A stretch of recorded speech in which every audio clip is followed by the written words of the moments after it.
March 14th, 2024 Board of Supervisors budget meeting to order. Let us stand for the pledge. Pledge allegiance to the flag of the United States of America and to the republic for which it stands, one nation, under God, indivisible, with liberty and justice for all. Let us pray. Father, in this particular time, we come to you, and as we get ready to deal with the budget of Lancaster County, we asking the Father for your leadership, your guidance. Lord, give us the knowledge, the wisdom, and the understanding to do what needs to be done for this county. In the name of Jesus, we pray. Amen. Amen. Amen. Thank you, Mr. Paley. All right, sir. Yeah, we won't have any issues tonight. That was very appropriate. Very needed. Very needed. I hope he's up there saying, I can't help you with this one, guys. Yeah. You're on your own. All right. Let's see. Proposed draft. Mr. Gill? All right, Mr. Chairman, as we've done in the past few years, we have an initial budget presentation, usually the first couple of weeks of March, and then the individual department heads requesting increases and the non-governmental organizations who have made requests will be coming to you on Tuesday, March 26th at 5 p.m. and again on your regular meeting night, Thursday, March 28th at 5 p.m. before your regular meeting at 7. So, and that's, you all approved that calendar back at your January meeting. So, I've got the synopsis page up on the screen. You also have hard copies in front of you. Some general statements to make about the budget. This budget is built using the same real estate tax revenue as in 2023. So it's at the equalized rate. It does not show any additional increase. Today, based on the taxable base of $3,823,485,300, 1 penny on the tax rate would generate $382,349. 382. 382, 349. Now, that number is going to fluctuate based on the Board of Equalization, what they do with, the actions that they're taking during their meetings. They've held 2 meetings already. They meet again tomorrow. They've got 2 additional meetings next week, and they'll have a few dates, two more in April. So based on their actions, that number could come down, but it won't be a whole lot. It'll be, So 1 cent was $382. $382,349. That's as of today. So it takes roughly 3 pennies to make a million. Oh, yeah. Yep. So, which is a lot more than last year, because last year was like 282,000. So you would expect if your taxable base increased by $1 billion, that, the penny is going to generate more revenue as well. So, this budget also has no other increases in other taxes. It keeps the same personal property tax rate of 204. I talked with the Commissioner of Revenue yesterday. She doesn't expect the values to drop a great deal. She does expect that they may drop some, but she doesn't expect them to drop like they did last year.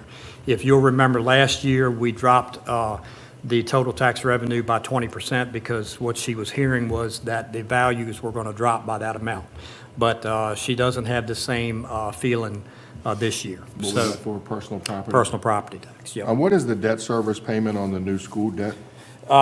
Well, we're going to get to that. Okay. It's, what you see there, that 2.9 is. Roughly all of it? That's interest only, first payment on the $60 million school bond. But we'll talk more about that when we get to debt service. Okay. This budget also assumes a 7% raise across the board for all full-time employees, based on your previous discussions at your 2 prior joint meetings with the school board. The synopsis sheet you have in front of you shows the fund balances at the 7%. I've also printed off synopsis pages, which I'll give you after the discussion, that shows the budget synopsis with a 5% raise and also a 3% raise. The schools had generated a 3, 5, and 7, so I've done the same thing, generating a 3, 5, and 7. The General Assembly, by the way, has agreed to 3% raise effective July 1 of this year and another 3% effective July 1 of 25. in their budget discussions. Now, Governor Youngkin has not signed that yet. He's got until, I think, April the 8th to come back with, with any modifications that he wants. But that's what the state is doing. So they're doing 6% over the biennium. But you all have indicated that you'll entertain the 7%, so that this budget is built on a 7% raise. I'll remind you that 44% of our full-time employees are comp board funded, which means the county gets reimbursed from the comp board for 44% of our full-time employees, which means 56% are locally funded. We had a 4.1% increase in health insurance this year. You heard the schools talk about 11%. The difference is the counties with local choice, which is a state-administered program. The schools are with a private-based Anthem company. Our health insurance is a local choice. It's an Anthem-based product as well. This budget is built assuming that there will be no increase to the employees' portion of what they pay. The county is absorbing all of that 4.1% increase. So the employees will pay the same premium that they paid last year, even though it's a 4.1% increase on health insurance. So based on that, on the synopsis sheet, you'll see FY24, and I just point this fund balance beginning of the year audited number of $9,981,577. That's the balance carried forward after FY23 was audited. If you scroll down to the bottom or look at the bottom where it says fund balance end of the year, assuming FY24 carries through with these estimates, our fund balance would be $8.3 million, which carries forward to begin FY25. Now, we know from past experience over the last 5 years that when I've been doing the budget, I have been conservative in my estimates, and that we typically underestimate our revenues and overestimate our expenditures to the tune of about $1.5 million a year. So we've been adding about $1.5 million to the fund reserve, unassigned fund balance over the years, which has got us to this $9,981,000 figure that we're at now. So my point is here, this 8.3 that we're looking at starting FY25 with is probably going to be $1.5 million higher than that if we continue the pattern that we've held over the last 5 years. So that's a good point. That's a good thing. But when you did the mid-year review, we seem to be on pattern of normal spending or Yes, underspending yes, some. it's completely So it normal looks like as. we're on target to Yep. be at where we've been. Yep. So now, when you look down under expenditures, you'll see two large expenditures that jump out and grab you. And I mentioned, I think, before all of you had gotten here, that you may have sticker shock when you look at this the first time. The $2.2 million increase in the schools. I gotta be honest, I wasn't expecting that. I mean, the past several years, they've been level funded.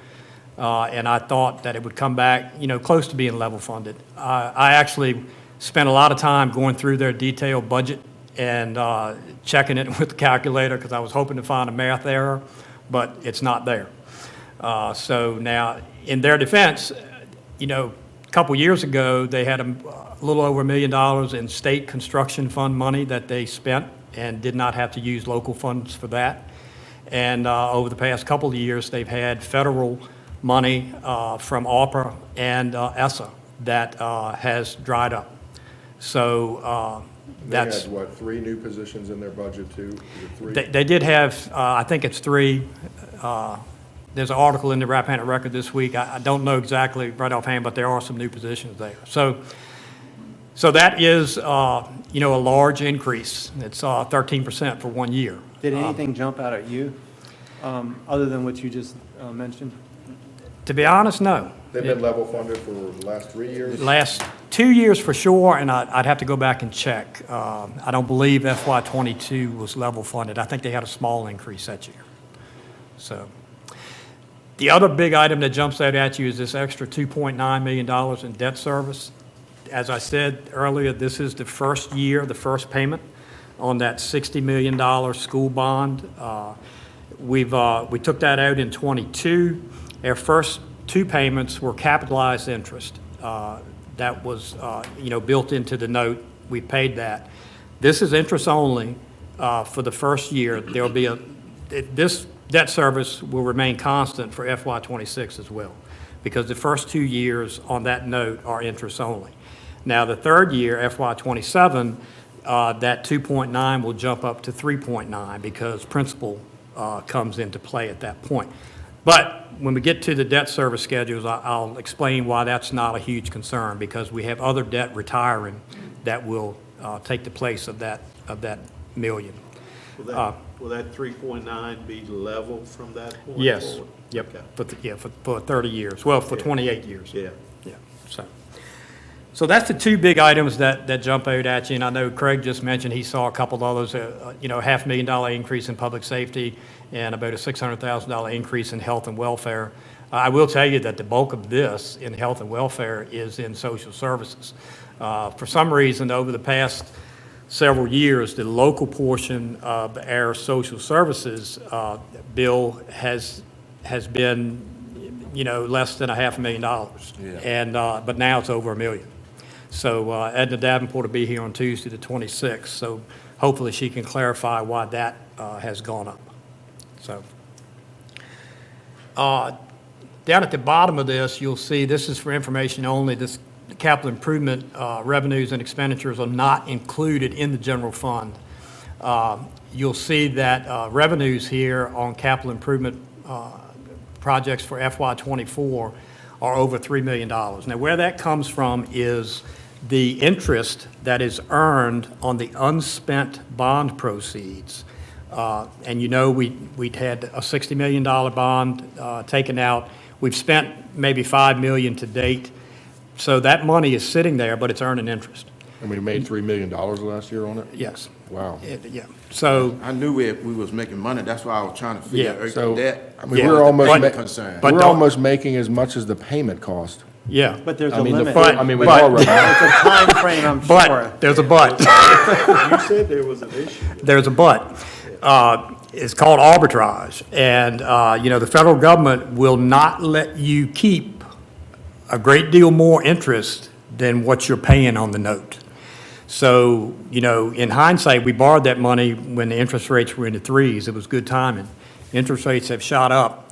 So, of course, Bonnie and I have calls periodically with the SNAP folks in Richmond, the state non-arbitrage program folks who monitor this for us. And, what I'm getting at is if interest rates continue at the level they're at or go up, and this interest revenue exceeds that threshold, they're going to ask for a rebate. I mean, we have to pay some money back. So what's What the threshold? threshold is that? I don't know what that threshold is. Yeah. Were we It's- paying them back Is without it penalties, 3.89 just paying them million? back? We're paying them back, but here's the thing. Let it go. Yeah, well, here's the thing. What we've done in the past with these interest revenues on bond proceeds, we haven't spent them until the tail end of the project. Because when you get to the tail end of the project, you're going to have a good idea of whether you're going to have an arbitrage rebate or not. See, if we had the CDC, we could put the whole $60-some million under the CDC, and they wouldn't be subject to the same rules. So, but we don't have that right now. So, Explain that again about the tail end.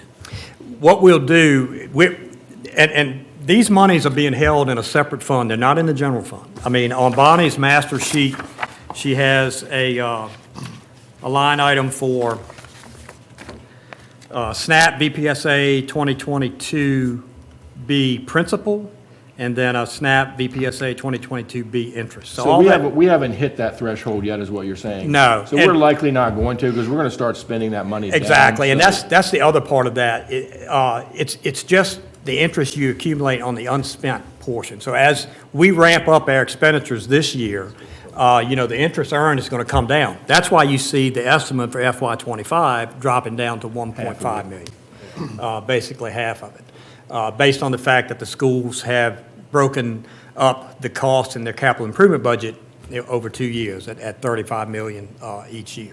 So that's, that money's there. okay? In hindsight, we should have borrowed another 60 million. If we get, well, I don't know about that. Keep in mind now, we still have to go out and borrow 15 more million because you all approved increase in the price, the cost to 75 million.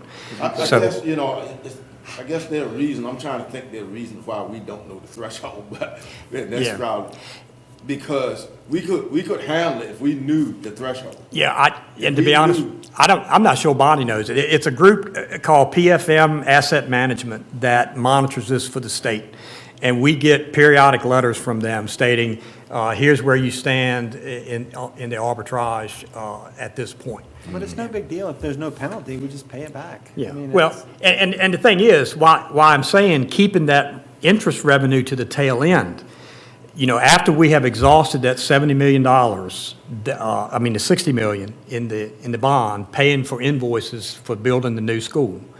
Once we've exhausted that, we'll know if we're going to have an arbitrage rebate due or not. If we don't, then we've got that interest revenue to use on the project further. So, Which we hadn't figured on. which we hadn't figured on, that's correct. And we were able to do that on the middle school renovation because interest rates had not gone high enough by the time interest rates started rising, we had spent down on that bond. Or it could supplement the 15 million extra that we have to come up with. Exactly. Yeah. But Yeah. for the purpose of the paper, we did know about this. That's because we're really smart. Yeah. So, Planned on this. I mean, it's good that we're earning interest on it, but don't think that we can automatically spend it all because there may be that arbitrage rebate. You know, and it wouldn't be for the entire amount, it would be a portion of it. But again, I don't know what that threshold is, but I can try to find out. But that's why the revenue estimate comes down in FY '25. You'll see the expenditures have gone up in FY '25, but we'll get to that when we get to the individual department. So that's a pretty good overview from the synopsis page. Would we have options we could do if we knew we were going to exceed that arbitrage? Is there any steps we could take to help maybe bring that number down You mean now?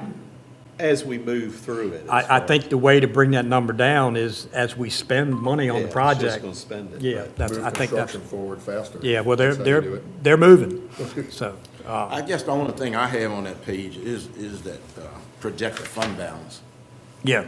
Yeah, that's the only concern I got on it. Well, and it does. I mean, because, we start out at 8.3 estimated. Yeah. But in reality, it's probably going to be more like 9.8. What is it, the funding is, well, the fund one right now is 9.8? Yeah. Is that where we're at essentially from the audit? That's where we were at beginning FY '24. That's where we were at July 1, From our audit. 2023. Yeah, from the audit, yep. So if we add 1.5 million to that, we're nearing 11.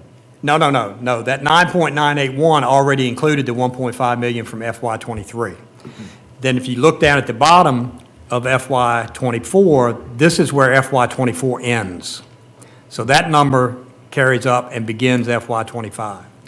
And this is where I'm saying, when we get the FY '24 audit back, if we can hold our pattern like we've done over the past 5 years, We That had might be- 1.5. that then might that you can be- add, you should be able to add 1.5 to So that, which in turn means you can add 1.5 down here, which would take you to 2.8. So that, that increases it, some. I will add too that, I believe Davenport said when we borrowed the 60 million, they said somewhere around that would be a 9% tax increase. in a coverage. 9-cent increase, yeah, is what they estimated. I'll throw this out there too, because, the only way that you can build the fund reserve is either cut expenditures or raise revenue. So, if you raise revenue, that's raising taxes. If you cut expenditures, that's up to you all. We do have one other option, and that is we are still sitting on about 1.8 million in ARPA funds that have to be spent by December of this year. The requirements on the ARPA fund spending are nowhere near as stringent as the CARES Act money was. Jurisdictions who got less than $10 million can apply all of that to revenue replacement. So we got a little over $2 million. So every report, federal report that I've filled out on that, you know, our use has been revenue replacement. So we can use that ARPA money as revenue replacement, which would also add to that fund reserve balance. See, So, my mind goes back to, you know, we're looking at 3%, which, and we agreed that we will keep it around 7%. yeah. So that's what I was trying to figure out. But Bonnie says we need a little bit more than that now, so we need 9 million. Bonnie said she'd like to see 9 million, so we wouldn't have to do a revenue anticipation note each year. But, you know, we've done them in the past. The 7% was voted on by our prior board. I mean, you could argue that it was done by our prior board and it really doesn't apply now. That's up to you all. But, you know, the auditors, I think, would like to see probably something 10, 15%. Yeah. So- Well, since I was part of that prior board pushing for higher, I keep the Yeah. 7. So, I mean, my plan is, you know, like I said, this is a worst-case scenario budget right here that you're seeing. Like I said, it's built on the 7% raise that you have expressed that you'd be willing to consider for the schools. I've carried that forward to all county full-time people. And it funds everything as it has been asked for. As you'll see as we go through, there are some increases from NGOs that you all may want to look at. You know, some of them have ties to the state code that you really can't do anything with, but there are a few. But as Mr. Lee knows, because he asked for the information several years ago, how much money is the NGO part of the budget, and it's very small. So, but, That $2 million. You don't add up the millions there. That $2 million for the school budget, that basically came from salaries. it's primarily salaries, New position, yeah, and new positions. Yeah. I think there's probably There's about three- 300,000 yeah, in, three in there, yeah. 300,000 in new positions, because it's at least 100,000 a position with benefits. Yeah. So as we go to individual tabs here, this is the revenue side. You can see I held the real estate taxes the same. You know, once you all have decided what you want to fund, meaning the raise and what you may cut or not from NGOs, then I'll have a number to work with that I can show you what this synopsis page will look like if the tax rate were increased 1 cent over that equalized rate, 2 cent, 3 cent, 4 cent, right on up the board. So you can have a synopsis page to see what you're comfortable with having an unassigned fund balance. So, but I kind of need to know what's coming out of here first before we get to that point. And you won't adopt a tax rate until your May meeting anyway, so we've got plenty of time to do that. You are scheduled to adopt the school budget on April 11th. You're going to hold your public hearing on March 28th at your regular meeting. You have to wait at least 7 days by state code before you vote. So, and the schools are off on spring break that first week of April, so that's why it's pushed to the second week. And by law, you have to adopt it by May 1st. So, but based on the budget calendar that you all have approved, that's the dates that you've set. So by April the 11th, we're going to know whether you're going to go with the 7%, 5%, 3%, or whatever. So Don, when we meet with the school board, I really would like to get that starting salary up to close to 50. 50 seems like a number. So if we do that, then that changes the entire scale. It does. We don't know what number that is. I mean, if we come back and say, Jessica, we looked at these numbers and Yeah. can't necessarily do a 7% increase, but we can give you this. She could find it within her, or can she? If you all continue to appropriate their money by lump sum, Okay. then they can, if they can figure out how to make it work, then they can do it. I So- think so too. Yeah, Okay. so, And I don't I think, oh, go ahead. I see no reason why we wouldn't continue to do it by lump sum. I really don't. yeah. I have no issue with that, but we wouldn't want them to make some sort of arbitrary decision different from what the county decided and. Exactly. With different raises. Exactly. Oh, no. I don't think they would do No. that. I think it's, Yeah. Wouldn't be in their best interest No. to do that. Yeah. But, I mean, it's 'Cause- always And a I- possibility, but I don't see them doing I that. can't see. Because you're planning Didn't go the so well same at pay somewhere else. increases for everybody else that we're going to do Which is with it. fair, I Yeah. think it should be Yeah. that way. Yeah, Yeah, it is. yeah. It just, at 7%, it's going to be a lot of money. I mean, And I have those school numbers for 3% and 5%, okay. so. Because the state's doing 3 and 3. Well, the General Assembly has Yeah. agreed on 3, but the The problem is governor has not we signed. get those. That means we- almost nothing to us. No, it doesn't, I agree, but. Yeah. Get the board, the school board in front of me, and then I like melt. It just Oh, means, yeah, we're gonna give it to you. it just And means then they that, don't show up and I'm big again. I'm up here in my chair and. When do I'll melt again on the 11th?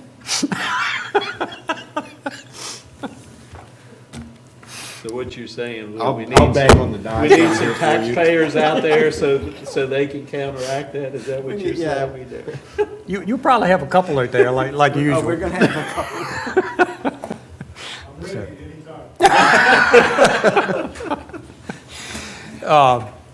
So as you can see, as we dig into this deeper, I've kept the real estate tax revenue the same based on an equalized rate, which is 46 cents per hundred.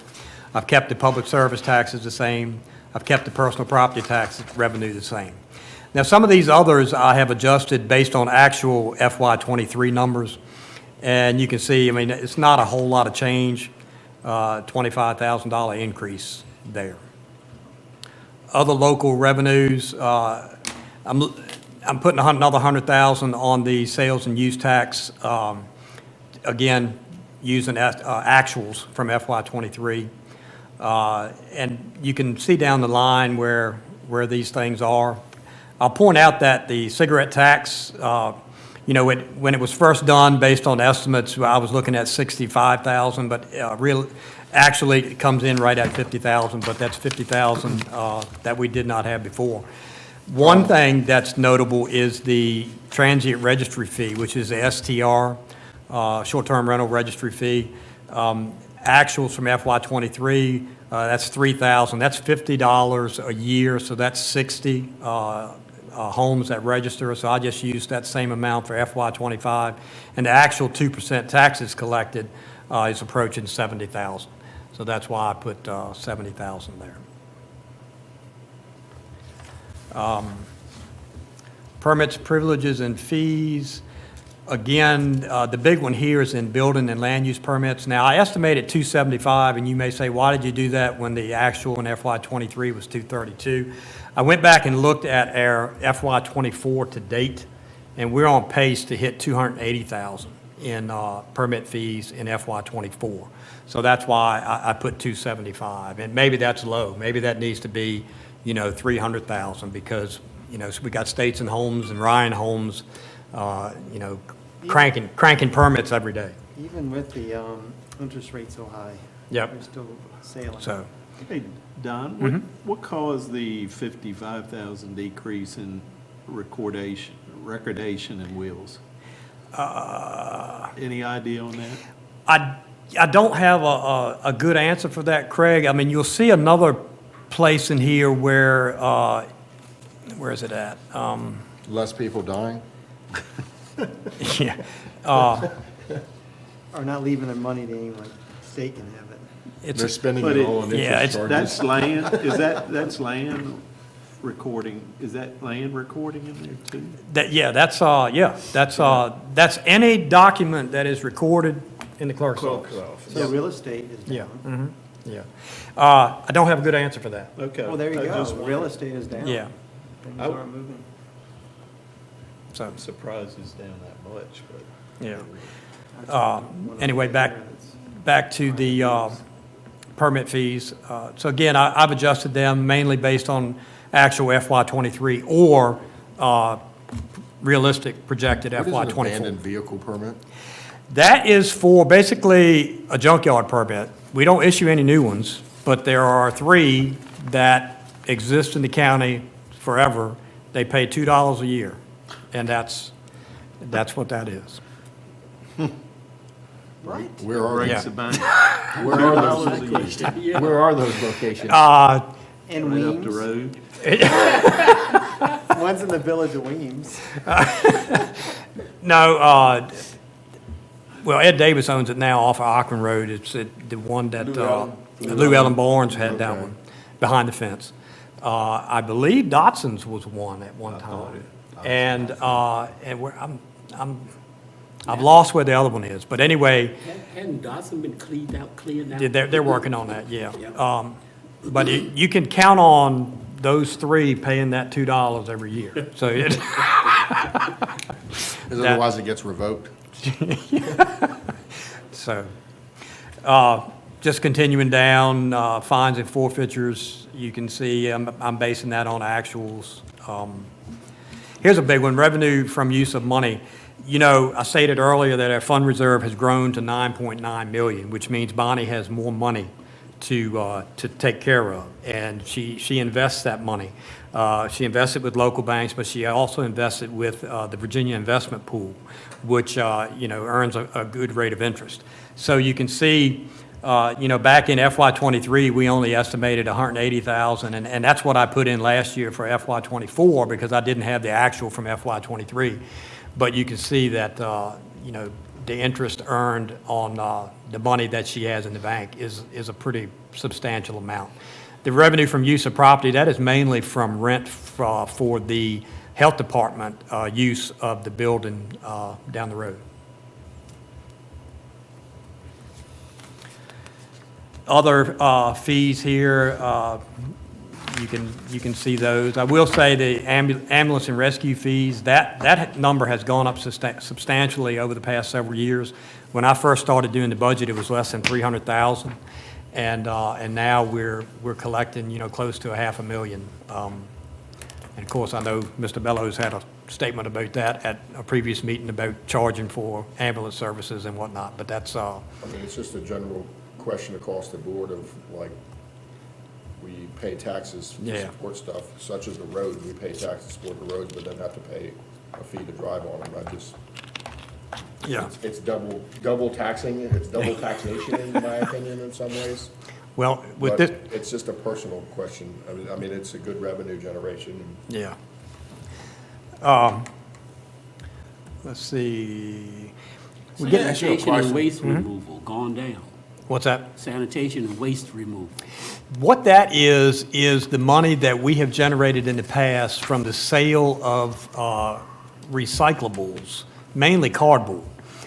The market for cardboard became non-existent last year, and you can see, the revenues decreased a lot. Because if you remember 2 or 3 years ago when we were talking about buying the new forklift, we assumed that 3 years of cardboard sales was going to pay for it.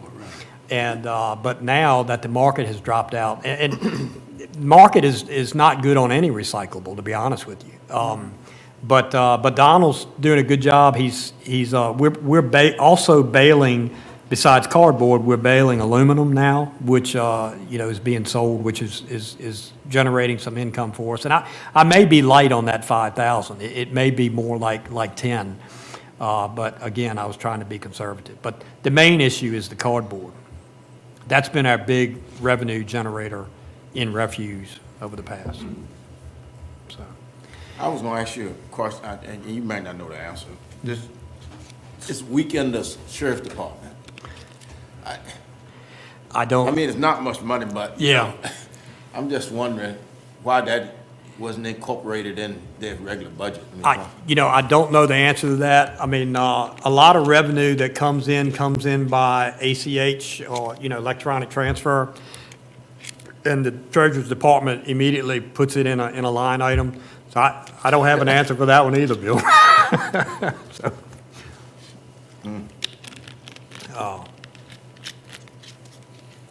yeah, I can try to find out, but I don't know the answer to that. So we get down here to a lot of these donations, and as I've said in the past, I don't budget for grants or donations because they're not given. They're not a given, We apply for every grant that we can apply for that we know about, and whether you get them or not, who knows? So I don't normally budget for grants. One thing I am going to carry over for FY25 is this national opioid settlement. We, that's pretty substantial money that's coming in every year now, and We need to spend that, or don't we, on some Well- kind of program? Well, yeah, it's got to be related to opioid abatement. And we're no different than any other county. We're just holding that money in a separate account until we figure out a good plan of how to spend it. The other thing is too, is if we find a plan to spend it, we can apply for more money. Yeah, that's right, yeah. And you're going to hear from, I know I had a meeting with the Free Health Clinic several weeks ago, and I know Mr. Lee talked with Jeannie about that too. They're contemplating starting a program to help with substance abuse, and, they could be an outlet for some of that money. Or we could use it in our schools. We could educate early. That would be another use for it. We could, the CSB, Community Services Board, does a lot with substance abuse. That could be an outlet for it. CSB and the Free Health Clinic, they kind of collaborating on this new program they got going on, Yeah. so. So that, like I said, we're just stockpiling that money as it comes in and until we have a good plan for it. So I group all miscellaneous revenue, grants and donations into one category at 40,000. So, actual total was 95. I'm at 85.4. That might be a little low, but I'd rather be conservative than not. Recovered costs, the health department, what that is, we pay them to be fully staffed, and if they're not fully staffed, then they give us some money back each year, depending on if they're fully staffed. A few years ago, we got like $8,000 back out of our contribution. We had budgeted $1,500 for FY24. We didn't get anything in FY23, so I zeroed that out because hopefully they'll stay fully staffed. Not sure why the landfill was on there. The state's not going to pay us anything for that. We're going to be paying for that forever. Virginia Housing Authority, the state pays a little bit of to help reimburse for Tina's salary for running that program for us. And the State Department of Forestry is on there because several years ago, they timbered the Chilton State Forest up here in between Lively and Chin's Mill, and we got like, I think, 40,000 from that. So that's why that line item is there, but, they won't be doing that again for 40 years or so, and I don't think any of us will be sitting here then. You're just going to leave it there for 40 years. This is what I was talking about earlier about the social services part. You can see FY24, the local part was 857,000. The estimate for FY25 is over $1 million, but the actual in FY23 was just 345,000. So I don't have a good answer why this keeps going up, but as I said, Edna Davenport will be here on Tuesday, March 26th, so that maybe she can enlighten us on that. So here's the other one I was looking for, Craig, where it says tax on deeds. And I don't know why that, and recordation tax, I think everything that would go in that recordation tax line has gone in tax on deeds. So it's two line items that has spread that out. So, and then the Personal Property Tax Relief Act, that's constant over the years. Categorical A, this is, Let me go back. Personal property release tax. Is that for certain people that's making certain income or the elderly? no, that's for any personal use vehicle, and you'll see it on your personal property Personal tax property. bill. Do you have a number that, of also the constitutional amendment for, that vets qualify for real estate tax relief? Do we know how many that is in our county and what it's costing us?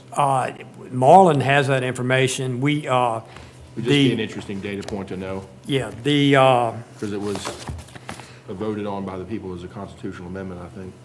well, the non, Vets, essentially a, well, we do, credit. we offer tax breaks for veterans and for low-income folks.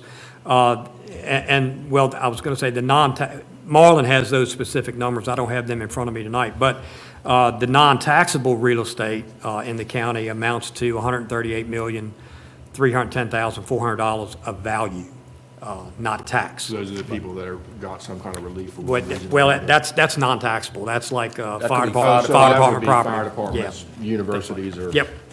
So, no, it's not a whole lot of money that is deferred for those programs that you're speaking of, but Marlin has those numbers. The other, I see you have skill games in here. Do you have any place where you're recording solar revenue? We have not got any yet, and that was another point. Thank you for bringing that up. Our first piece of solar revenue was to be the first payment on our siting agreement with the Waller Solar Project, you will remember. When that was approved, the anticipated start date was second quarter of 2025. And when we were, talking about borrowing this money for the schools, we were thinking that that $1.5 million up front was going to come by the second quarter of 2025, which would have made our ending fund reserve look a lot better than what it currently does. But as with all solar projects around, they're running behind, and so obviously that's not going to happen. Are we So- not getting the kilowatt per hour, whatever Well, fee from the Hubbard property one? That's in operation. Yeah, well, the second piece of that, the addition was, the first piece was approved before that legislation was passed. So there was nothing Yeah, attached to that? so, Okay. right. It was the expansion of the additional 5 megawatts that, Gets the yeah, 14.25 per. it gets us to $1,400 per megawatt per year. year. Yeah, yeah. With the but- 5% escalator or Right, whatever it is. every 5 years, yeah. Yeah, at that 10% escalator, I think, So, every are 5 you in years. contact with the Waller people? Do they have an anticipation date or anything like that? Yeah, well, they're still obtaining permits, and I know Mr. Palin and Mr. Geezy went to a meeting that they had, I don't know, a few weeks ago. I don't know, did they mention about a start date at that meeting? From what I took, Mr. Palin, you correct me, but they were at least a year behind, maybe a little bit more before that. So, it was Yeah. a ways behind. So, But they have started. They've started getting permits. I don't know that they've moved, other than they've cleared a few trees. I Yeah. don't know they've moved any dirt or I anything. haven't Yeah. seen any dirt. Yeah. but the trees are moving. yeah, but when that becomes active, that first $1.5 million payment is due, and then it's I think it's $90,000 a year for 30 years. We've heard nothing more from Dominion on theirs. Not yet. So, yeah, but if their schedule had held true, then we'd have $1.5 million by the second quarter of 2025, which And that's really what we were thinking. yeah, exactly. That's what I was thinking anyway. Have you heard any more back from Dominion? No. Okay. Categorical aid, this is the reimbursements from the comp board for the constitutional officers and the registrar. And what I've done there is I've just increased those by 5%, which takes into account the 2% raise that was given December of last year, which would not have shown up in the 2024 numbers, plus the 3% raise that they're anticipated to give July 1 of this year. So that's where those estimates have come from. So, victim witness grant, I got to look into this more because this number right here disturbs me, the actual from FY '23. That should be closer to 66,000 because that position in the past has been totally funded with state and federal grants. Now, what I think may have happened is only 17,000 has been put into this line item, but if you go down here to domestic violence grant, you'll see 131,057. I think some of that money that should have gone under the victim witness line has gone under that line. And again, like I said, a lot of these things come in electronically, and the treasurer's office just assigns it to a line item, and that may have been what happened. So, but I'll have to check into that. But if you look at these other items, the per diem for jails has gone up. They've got a higher average daily population down there than they've had in past years. Fire Programs Fund, Comprehensive Services Act, that's, we get reimbursed by the state for 43% of the cost of us teaching and servicing children who can't go to regular public school for whatever reason, whether it's a learning disability, whether it's a court-ordered thing. The Community Policy Management Team, which I have pushed off to John now, decides on that. So But we do get 43% of what we spend on that back from the state. So you can scroll down, and again, I don't budget for grants because they're not a given. The only grant that I do budget for is this local emergency management planning grant, which we've gotten for every year that I've worked for the county. So I figure that's a given. This is the state portion of the social services budget. And you can see that continues to go up when, the actuals are way down. So, and this is the federal portion of the social services budget. And this is the capital improvement line item, and I went over this earlier about the interest earned on the bond proceeds. So that's where those numbers come from that you saw on the synopsis page.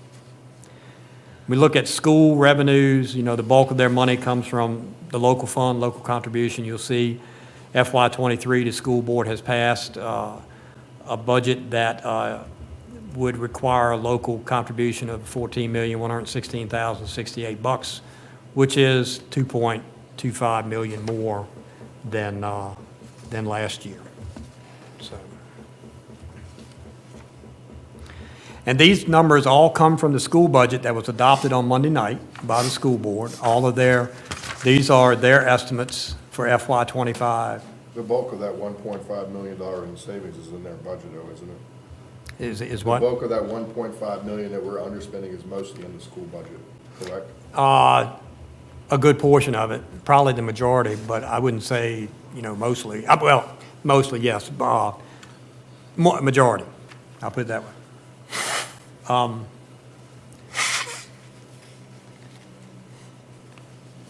Unless they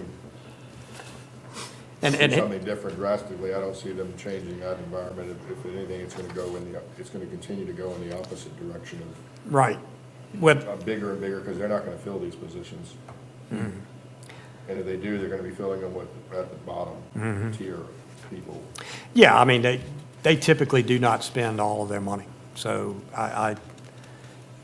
but, the question is, if they haven't spent all their money in the past, why do they need $2.2 million more now? But, What I mean. and the reason here. Because if they added if they added up all the positions that they have in their budget and just gave a number, that'd be one thing, but that's what they're doing. But what ends up happening in reality is that they can't fill the positions, or they fill them with a paraprofessional who they say they can't pay a teacher's salary. So then that's saving, so that stuff adds up. Yeah. And it adds up quickly. Yeah. Because then you add all the VRS and all that stuff to it, and Yeah. it doesn't take long, but they're basically doing their budget on the positions they have in there and the cost that they estimate those positions to be, or what they'd like to offer Yeah. for them. And don't you think that's the way it should be? I mean, Well, if I was making the budget, that's the way I would do it. And Yeah, I mean, Yeah, and that's the appropriate way to do it, but at the end of the day, the reality is that Yeah. And it's not gonna happen that way. Yeah, and that's the way I've done the county budget. Yeah. I mean, it's 4 positions that have not been filled, but they're in this budget. Yeah. At what I would expect to pay them if they were filled. Yeah. So, And we're in a tough spot. Maybe the pay increase to get the starting salary to 50,000 would help with some of these issues. yeah. Well, and here's, to the school's credit, here's where I think a lot of it falls, and that is in the ARPA and ESSA money that was there in FY23. And then they've got a little bit left that has to be spent by the end of December of this year. But you can see there was nothing budgeted in FY24, and there's nothing budgeted in FY25. Right. And that's big money there. I mean, that's $2.3 million right there. So- Have they spent that down to zero? I do not believe so. The last time I talked to Jessica, she said they had a little bit left that they had to spend by the end of December. So, but here's the shortfall. I mean, in FY23, they had $2.3 million in ARPA and ESSA money that has dried up. And so their increase is 2.25. Yeah. So, And what was ESSER earmarked for? Well, I certainly hope they weren't using that money to prop up positional salaries. I mean, could don't they know. have? Or, I mean, is that money that they could, they have restrictions on, or? It had a lot of restrictions, but you could have Yeah. used it to create new positions or new programs. Yeah.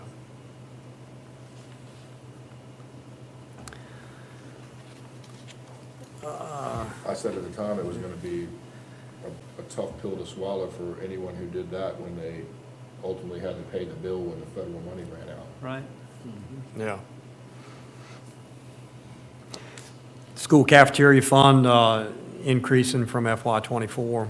This big number in FY '23 was because of this summer food programs, a federal reimbursement, basically for summer school. And then the textbook fund increasing from 123 in FY '24 to 150,000 in FY '25. So, and these totals are just, they're reflected on the synopsis page. So that's the revenue side. Any questions? I brought this up last year during this budget period time, because I had someone to come to me and they were asking, could we increase, I explain this. We give elderly a certain amount of tax breaks or exempt. They were asking, could we increase that? You can. Yeah. I mean, it's in our ordinance. It would have to You be, mean increase the what it means to qualify for it?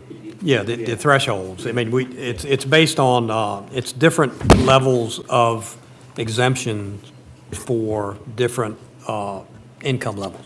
Yeah. So you could change, you could amend that ordinance. So Marlon's coming on the, when is she coming? She's coming on the Tuesday, the 26th. So I'll tell her that you all are interested in learning more about the exemptions to real estate taxes, and maybe she can bring, some information as far as the vet exemptions and the lower income exemptions. Are you looking for? Do you know when they were changed the last time? It's, Talk about last year. I don't recall them ever being changed. Okay. If it's done by ordinance, it hasn't been done in at least 12 years. Yeah, because I don't remember, It hasn't come before me. I don't remember it ever being done. We need to revisit that. Yeah. I figured it was just based on federal, like, poverty levels or federal Well, information, and that would just fluctuate based on that, what Well, the federal government says that number is. It may be, that may be a reference, but it's specific levels in an ordinance, in our ordinance, that we would have to address. But I'll give Marlon a heads up on that. You making notes on that? Okay. Any other questions on the revenue side? All right, we'll go to the expenditures, and we can jump into, the first one is, wait a minute, let me go back. General government, and of course, the Board of Supervisors in FY '25. This is, in last year. We haven't had a raise in a year. I think we are. What do you guys think? So this reflects the. We got 4 more years. Yeah, this reflects the increase that you all voted on last year. This is the first raise I've seen in 20 years in the Yeah. Board of Supervisors. So, Or yeah, longer. that was long overdue as well. Meme will be dead before the next one. Yeah, but no changes in the Board of Supervisors. But you guys could do it in 4 years, though, right? Right before You you could go do it off. every year if you You wanted. could, Well, yeah. I thought the majority. Yeah, had you to wouldn't be- serve but one term, but, But I thought the majority had to be at the end of their term. I think it is, It is. yeah, it is. That's why we. That's in we there, did it yeah. last year. Yeah, so y'all Yeah. couldn't do it. You can't do it every year. Yeah. That caveat is in there, you're right. County administration, the only items here are the increased salaries for the 7%. There is an unfilled position in this number, that is recreation coordinator. So Do we now have- that John's on board, we're going to help try to speed that along. Because I had somebody call me today about that. Just not enough hours in the day or days in the week. But we have candidates. Yeah, we do. And we're going to schedule interviews, and as I said, John can help us move ahead on that. County attorney, this is not all Jim Cornwell, going from, I mean, it was the same from last year, but it was a $20,000 increase from FY '23 to '24. I did that because of the lawsuits that we had, and we have a $10,000 deductible with VACORP for representation, so that's why I added that in there. We're getting a good deal on county attorney, then. We are, because, That's cheap I- for legal services, yeah, because for the quality of legal service that we get. yeah. Don't tell him. That's because we got a homeboy. Yeah, That's really all. but he's never home. This is a cruise ship, come on, guys. That'd pay for like 2 of his trips now. But I tell you what, it doesn't matter where in the world he is. He's gonna join. He's still responsive by email. He's still working. For not so much this week, but last week, he was working a lot on the Windmill Point project, the easements going back and forth between the different attorneys. And I mean, even when he's out of town, he's still working. So, I mean, we're very lucky to have him. So, our auditor has an $800 increase per year built in their contract, so that'll go up to $48,500 next year. No estimate, we don't need to pay anything for the real estate assessor. He was paid out of FY '23 and FY '24. Commissioner of Revenue has a small increase. Let me see what her increase, mainly just, a lot of it is salaries, but she does have contracted services, increase $3,000 there, and $2,000 for furniture and fixtures. And she, as I said, she'll be here on the 26th to explain those in more detail. Board of Equalization, haven't budgeted anything in FY '25. As I said, we budgeted $20,000, which is 20 meetings. You know, they've got 5 plus 2, they got 7 meetings scheduled, so I don't think we're going to hit that 20 threshold. I think we're okay there. Treasurer, again, most of it is in salaries. She's got some departments, or some line items that have gone up, some have gone down, so it's really kind of a wash. She does have a little small overall increase, but most of that is in salaries. So, IT, that's Glen Rowe. So you can see there that most of that, all of that, no, most of it's in salaries. There is BAI support for the AS400 system, and that goes up every year, but we really don't have a choice there. And Glenn you know, one of the unfilled positions that we have is an assistant IT director, and Glenn has recently given me the job description that he's crafted for that. So, you know, maybe before the end of FY '24, we can, you know, advertise and get somebody on board for that position. Electoral Board, you know, some basic, let's see where they're at total. That's actually a decrease from FY '24. Registrar, again, most of it is in salaries. Oh, I know, I expanded it, so that's why the totals aren't showing up.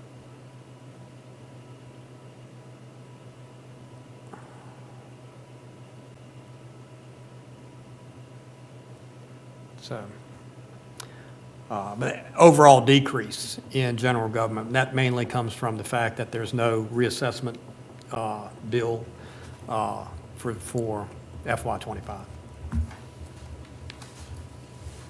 So, any questions on general government?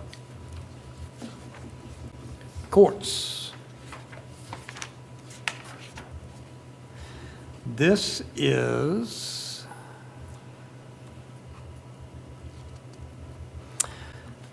circuit court line item is not Lancaster County Circuit Court. This is for the circuit court judge's office that he maintains. And our current circuit court judge, Judge McKinney, his office is in Northumberland County.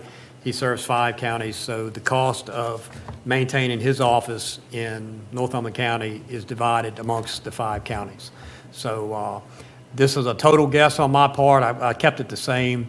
I won't get that bill until August of this year, and I really have no choice but to pay it, so. General, Judge.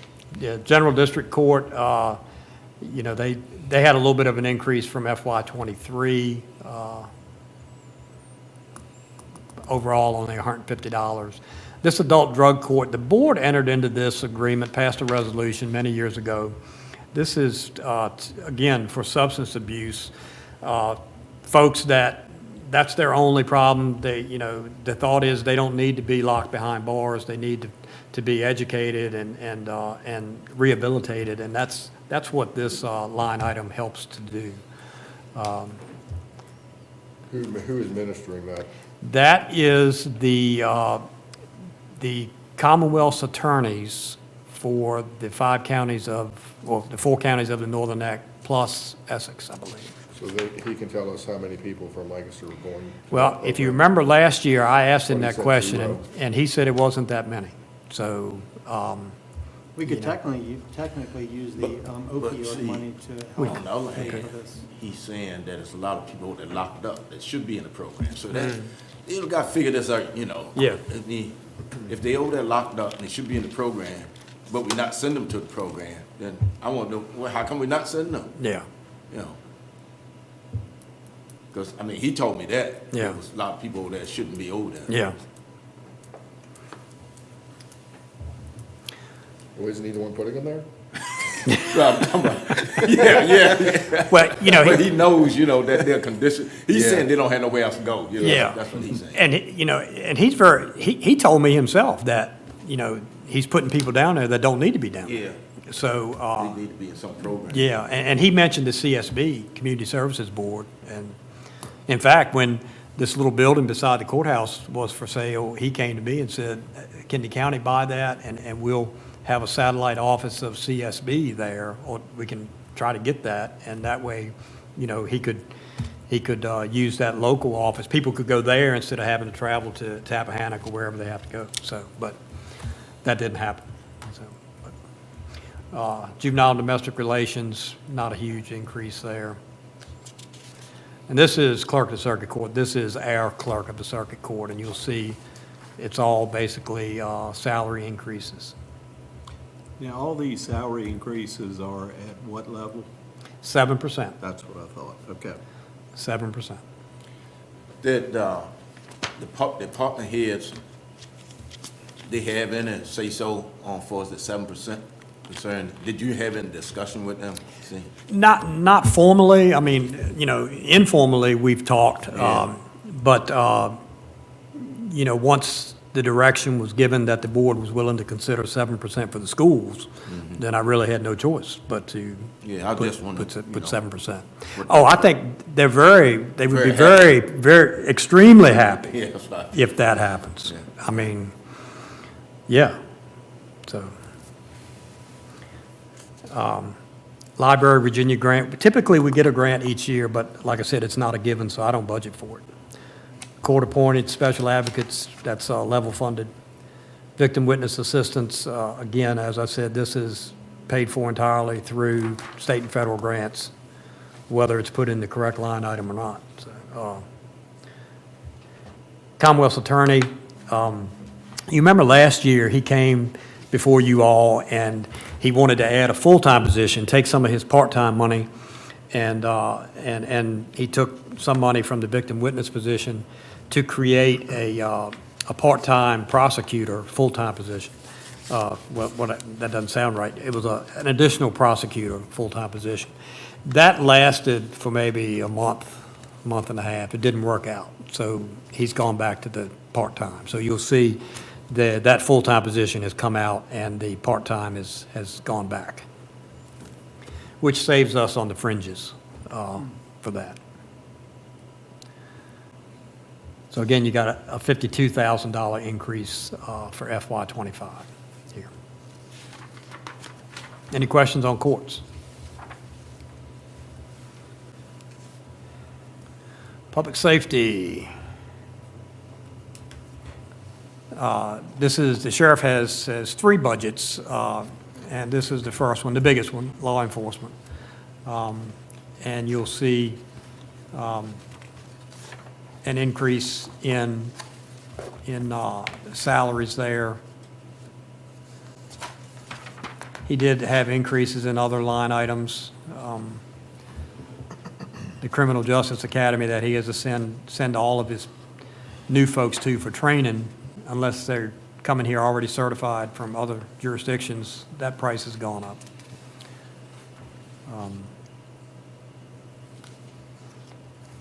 And Patrick will be here on your regular meeting night on the 28th. Another grant, another of the sheriff's line items, school resource officers. We have two, one at each school. That's all increase in salaries.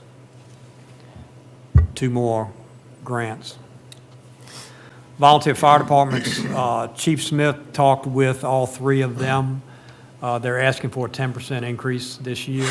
That's reflected in this number, $375,000 over the $341,000 from FY '24. You know, to me, that's money well spent. Fire departments do a great job, and they get along so well.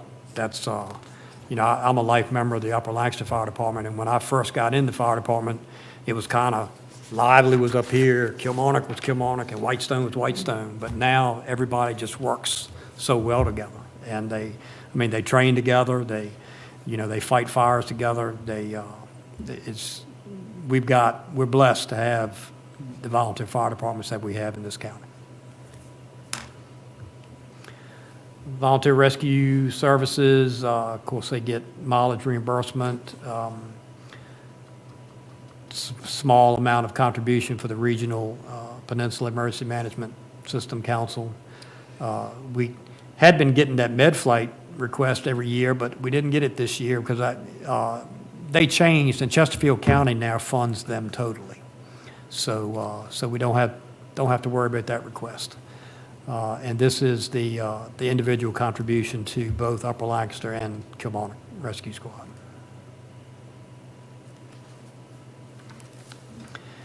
Paid rescue services, again, mostly in salaries.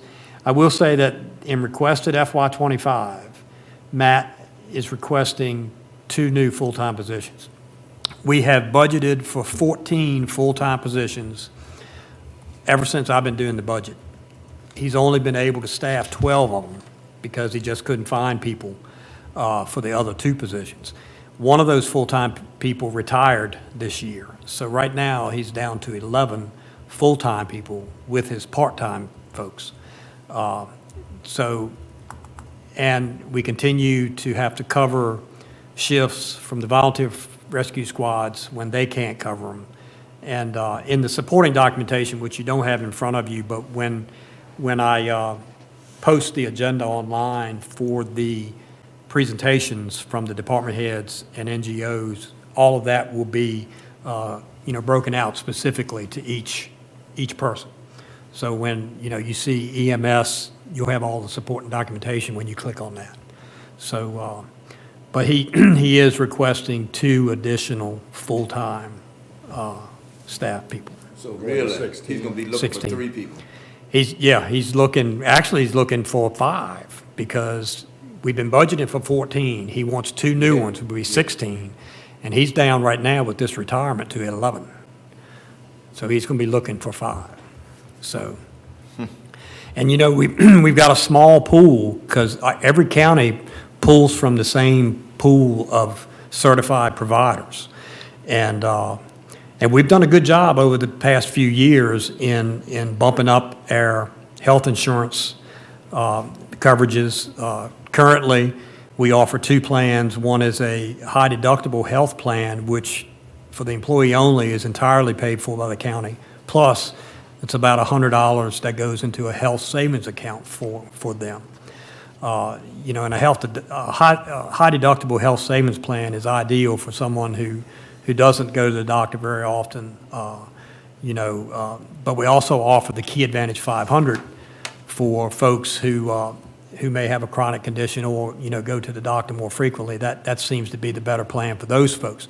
And for that Key Advantage 500, which most of our employees are on, the county pays for 90%.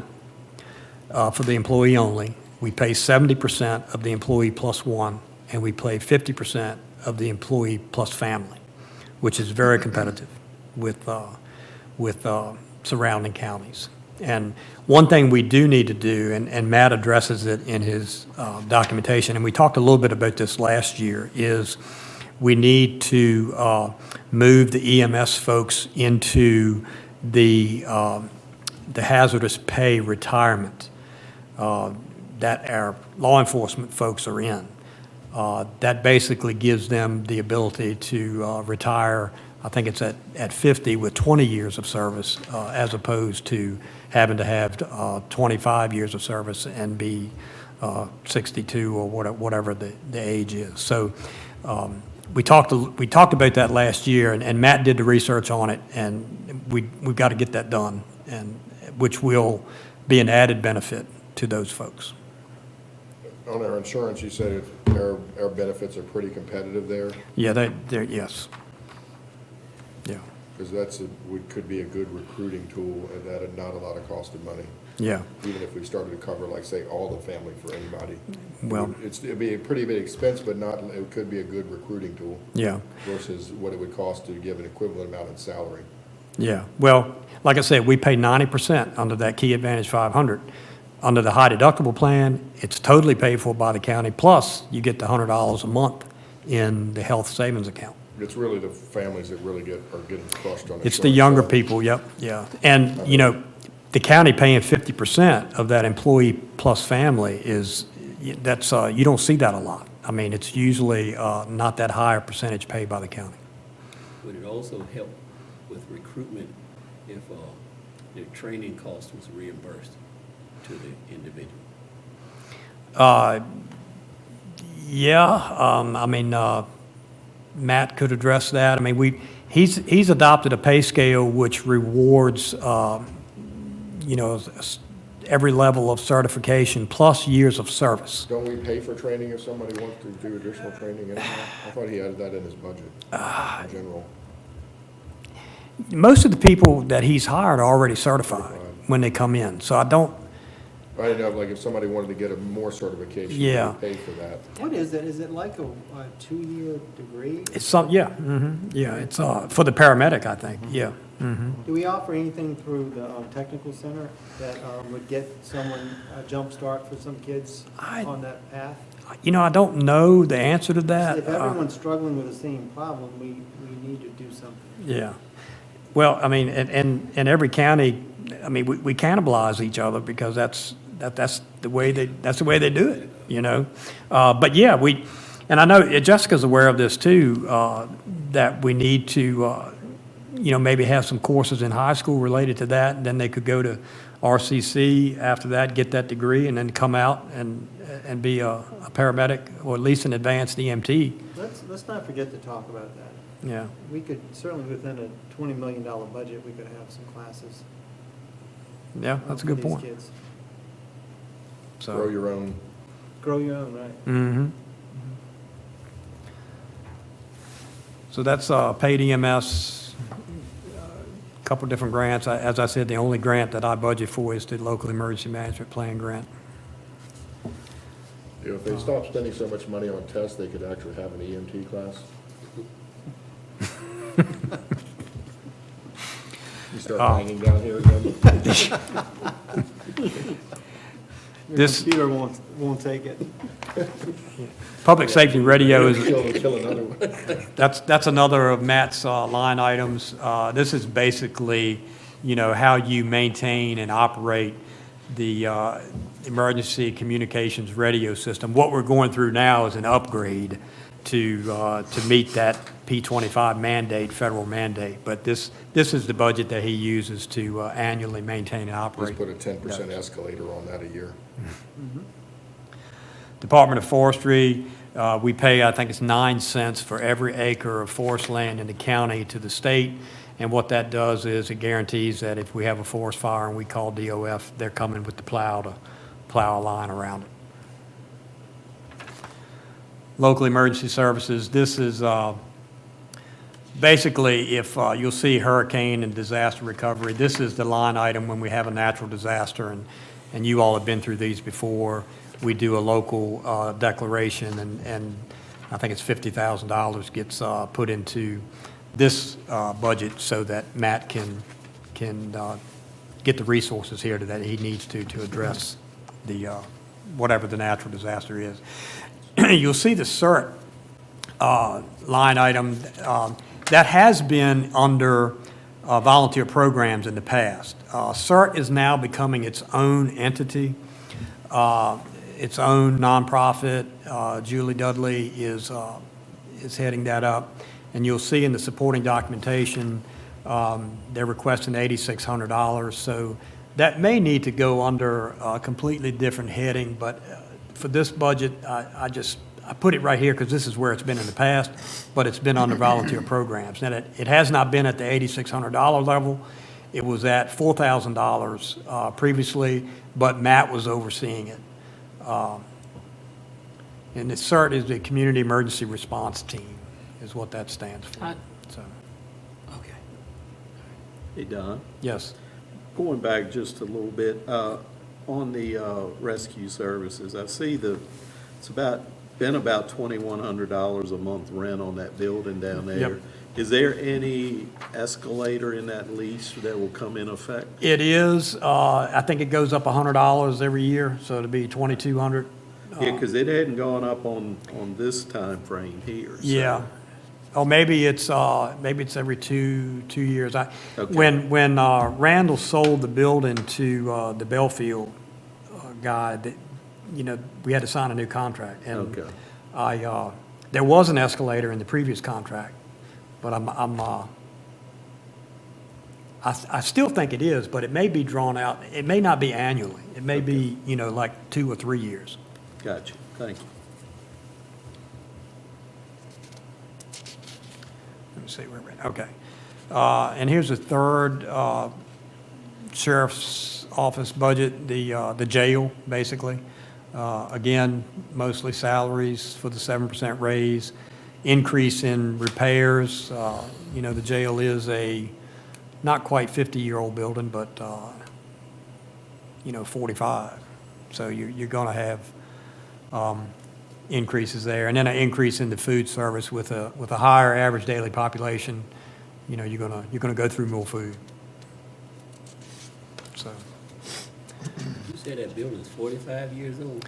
the jail was built, I want to say it was 70, 75 or 78. I can't remember. Jason, you getting old. So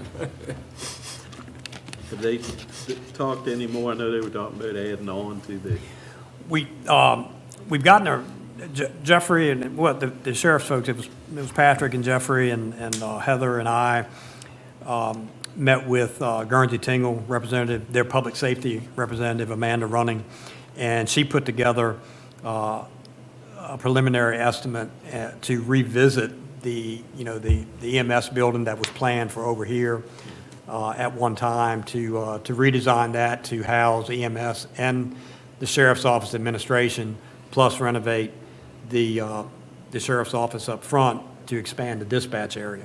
So we're in the middle of that. I think Jeffrey was trying to schedule a meeting next week because he asked me my availability. And so yeah, we're working on that to add that to the Guernsey Tingle plate. Would that time frame be close to the same time as we're moving out of the high school? Or before that? No, I don't think it's going to be before it.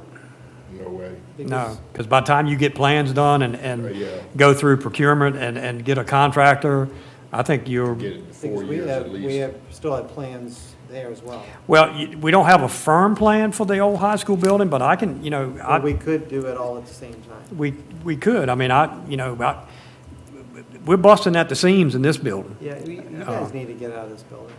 Well, I don't know about that per se. Frank? I mean, I think you do. Well, I think we certainly have individual departments that need to move. Registrar comes to mind because she's downstairs. All the early voting now, 45 days before each election, this parking lot is full. Yeah, it's So, crowded. Yeah, so to me, that would be a natural fit to move to the high school. We've got extension service upstairs with no ADA compliance. So I think let's start So- planning that as well. Well, that's my thought, but, Yeah. But you've been thinking about it for a number of times. We've been talking about it for Yeah. a few years. What do you need, a Plus- vote? You need a vote from us to proceed, or? no, not really. I just need to know that, the board is willing to consider moving some county offices to the old high school building when it All of becomes them, or available. just some of them? I just say give him time to think about it. Yeah, I mean, I don't know that we need to move all of them from here. I mean, I kind of like this old building myself, but that's So just, you want to stay here? I mean. You're going to be the only one in here. That's what you want to be. Do we want him Don, to start looking? I think this is something we've been talking about for the last couple of years, what we're gonna do with that school. So I think, Yeah. right now, we need to concentrate on what we're doing right here. Yeah. With this budget, and then we can talk about this. Yeah. After we get Yeah, that, it's great, because we've been talking about moving the register down there and Yeah. all that stuff for the last couple of yeah, years. and the other thing is EMS. I mean, we've Yeah, got, eventually, EMS. we got to get them out of that rental situation. Yeah. And they're busting at the seams too.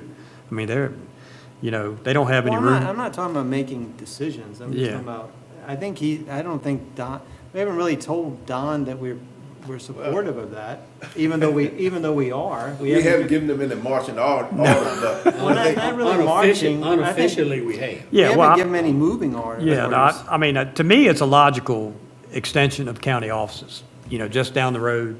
But I never thought about moving everything down there, not the sheriff's office. I mean, they need to be in close proximity Right. to the courthouse.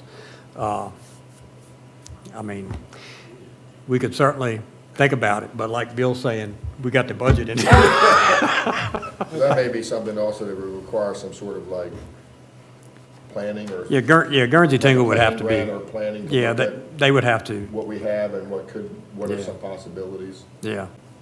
But, the great thing about this building, you can look at that, the jamb on that window right there, you can see how thick that brick wall is. So this old girl isn't going anywhere. So, Don, yeah. I have to add that, the cost of moving the piles off your desk. They have shrunk, Remember, I got a helper here. So, And we have to think too that we studied renovations at the high school, and it would probably require quite extensive renovations to become Yeah. offices too. So yeah. Well, At some point, renovations become more expensive than building new. Yeah. Basically what I'm saying. well, But that's it, And but Jason, that's, you know for yourself, the walls down there are paper thin. Oh, yeah. that building is one big building that you go in and you add Forget walls it. to. Yeah. It really would be easier to do it to that building than most. yeah, Oh, yeah.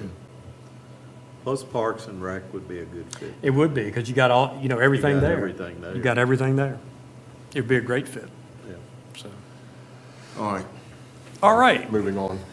keep the main thing. Yeah. Juvenile probation and detention, you'll see a big decrease from the Merrimack Juvenile Detention Center.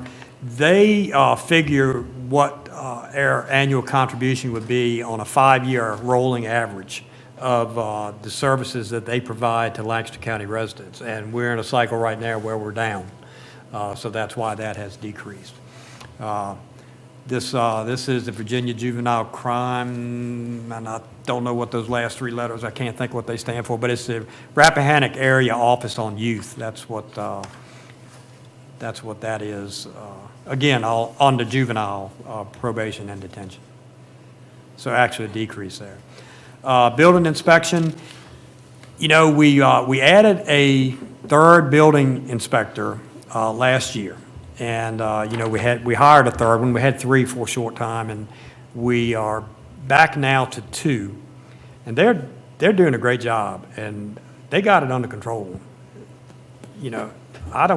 I personally don't think that we need a 3rd. Where are they on building inspector. implementing that new system? Have they gotten that up and running yet? or- It is not up and running. The system that was being worked on, Camino, was, how can I say this? It was being designed by a former building official, and I know we had some test runs on simple permits, After 18 months, it's still not. and it still wasn't. So I think we're going to have to, if we're going to go down that road, we're going to have to switch vendors. So, but I will say that the crew that we have on board now are all familiar with AS400. Even the two newest folks we hired, Kevin Zoll, he's familiar, came from other counties who use AS400. What is that? He's, huh? What is that? What is AS400? That's the current software system that the entire county government uses for everything, building permits. The Bright system, but it's, Bright yeah, system. Bright That's system, been but around yeah. That's just the accounting system. Yeah, Did we spend a lot of money on 17,000, 17,000? yeah. So what would that system would allow people to buy permits online and fill them out online? And Yeah, pay for it online? and we already have that capability. I mean, you can fill out a permit online. And I would say 95% of our building permits applications come online. Come on. Yeah. So, With the current system? Are yeah, they allowed to pay online too, or? Pay online Yeah. too. We very rarely, I wouldn't say rarely, but, the checks have gone down some, cash especially, almost everything is done online. yeah. And it's fillable forms that was developed in-house, or were developed in-house. So converting to another system would gain us what? I don't think it's going to gain us anything. So, Wasn't it about scheduling, though? Wasn't it more about scheduling the jobs? Well, it had some other perks, like it would automatically send a notification when an inspection was done by Right. email or text or something like now that. But that's no problem now, right? Yeah. Huh? But that's not a problem. No, and in fact, I mean, Brett will text people now all the time and call them, and I think Kevin does the same thing, and email. So I don't think it gains us anything. I'll Yeah, let the building inspector decide what he needs and what he wants to do. yeah. And I think everybody's happy with everything as it is right now. Yeah, well, When I walk by there, I see Brett, he doesn't look stressed out anymore. No. Nobody's complaining to me from the community. Knock on wood. And that's good. I will say, I had a gentleman I was meeting with on his taxes today. He said, y'all need to do something with that building inspector. And I said, which one are you talking about now? He still thought our old one Oh, was okay. there. Yeah. So we got that straight. He was happy. Okay, all right, that's a good deal. So yeah, so like I said, that third position is there, but I don't intend to fill it. But that position, well, let me hold that thought, and I'll get to that when we get to the appropriate department. Animal control, they do a great job. 2 officers man that 24/7, 365. I don't know how they do it, to be honest No with you. complaints other than somebody at the end. I mean, they do a fantastic job. that facility is pretty old too, though, correct? What's that? That facility is pretty old and not the best. Well, we've gotten 15 or 16 perfect inspections from the state. It doesn't, it's not a fancy looking building by any means, but when you get perfect inspections from the state, I don't know that it needs to look fancy. I mean, I thought we had someone painting it for us. oh, we do. Inside and out. So, yeah. Medical examiner, anybody who has an autopsy done, we get charged $20 for that. So we budget 10 per year. Say that again. Hmm? Anybody? Anybody who is requested by, and I'm not sure where that request comes from, whether it's law enforcement, the coroner, the funeral home, whatever, but anybody who gets sent to the state lab for an autopsy, the county gets charged $20. That seems low.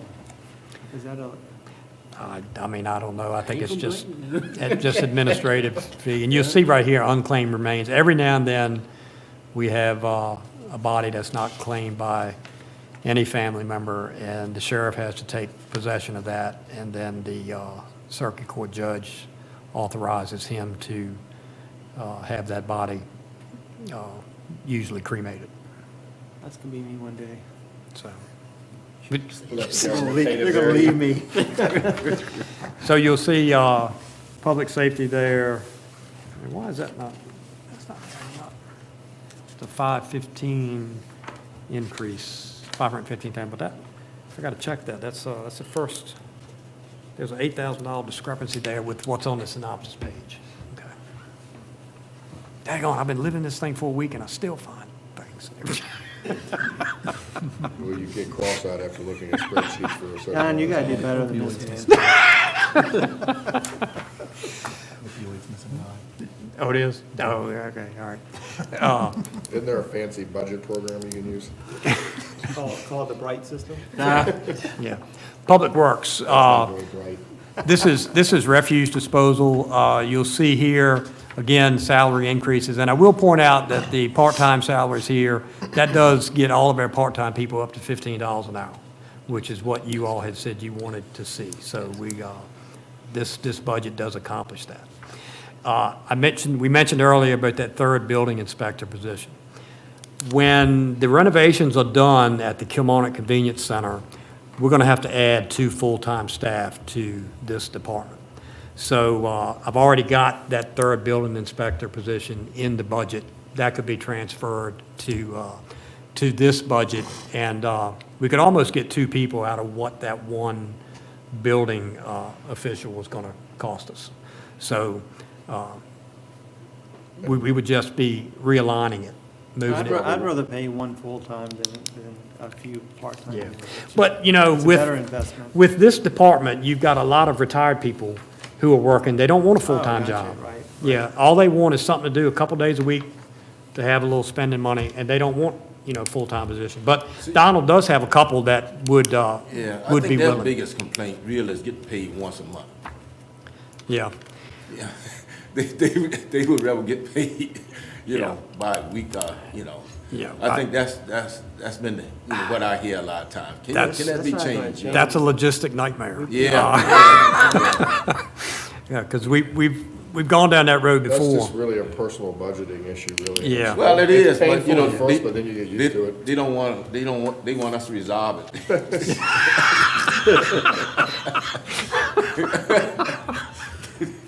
I actually found it to be pretty easy budgeting Yeah. that way. You get all your money at one time for the month, and your bills are all due at the month, so you Yeah. just pay them, and that's what you got. Yeah. But, it takes, in order for that payroll to hit everybody's checks on the last day of the month, it starts 2 weeks prior to that with Betty inputting all the data.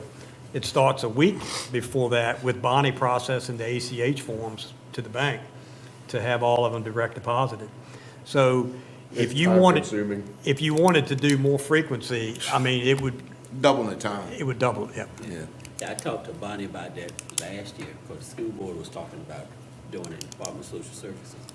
And Donnie was Yeah. saying, if we told her that we had to do that, she had to do that, we're gonna have to increase her staff. Yeah. So, You could double the time. Yep. Yeah.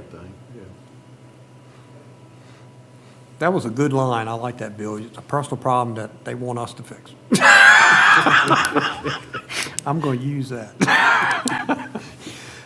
General properties, this is basically our maintenance budget. And we do have an unfilled position here, the assistant maintenance person. And, we'll probably fill that at some point in time, but the more I think about it, the more I think that maybe we should just contract out grass cutting services for our additional properties. I agree, because it's gonna Yeah. get unmanageable by one person who's trying to cut all this grass Yeah. and then Yeah. change light bulbs Yeah. here or what have you. Yeah, so I think that's the road we're gonna go down, is contract out the grass cutting services on our remote sites. Essentially, the Tri-Way Trail probably stuff there too. Eventually, that will, we'll probably have to have some maintenance issues there. So,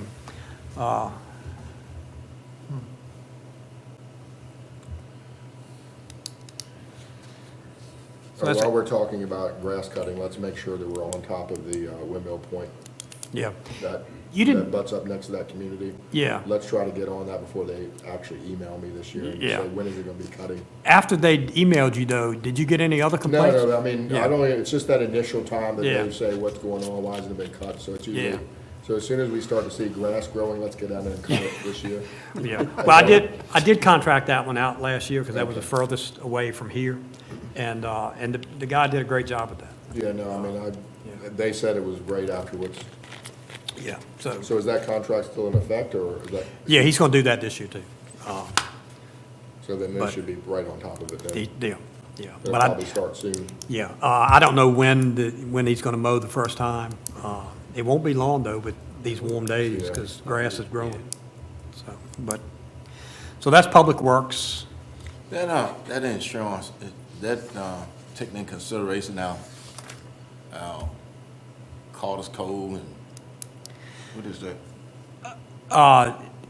That's multi-peril. We have general liability through VACORP, which also transfers to all of our property off-site. So- That's $2 million. Anything per we done company. bought is already covered, or you Well- gotta add that? That's for liability if someone went down there and got hurt. As far as improvements to it, we'd have to add them when they come online. So But right now, if somebody goes down there and trips and falls, they're we covered. already covered. We're covered. Okay. Through general liability, through VACORP.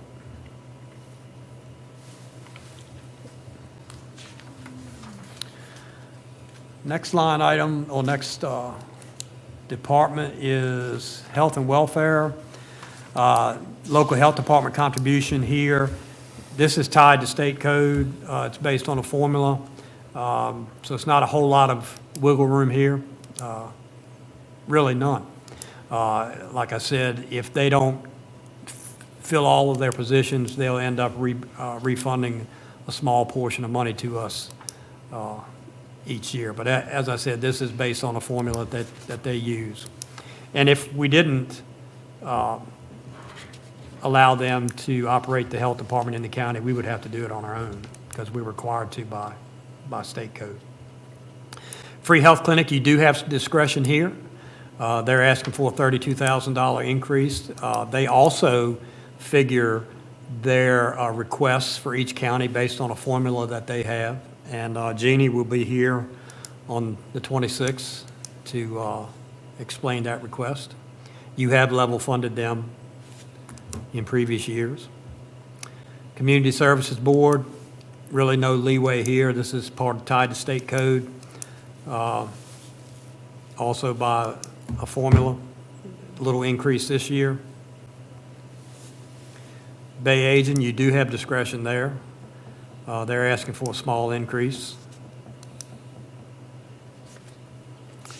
Legal Aid Works, you chose to fund them last year after several years of not funding them. And let's see, they'll be here, when will they be here?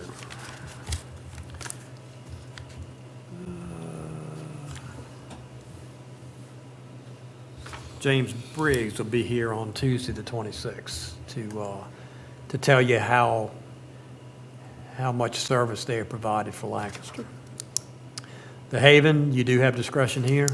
They got a small increase last year. That's for, mainly for battered women.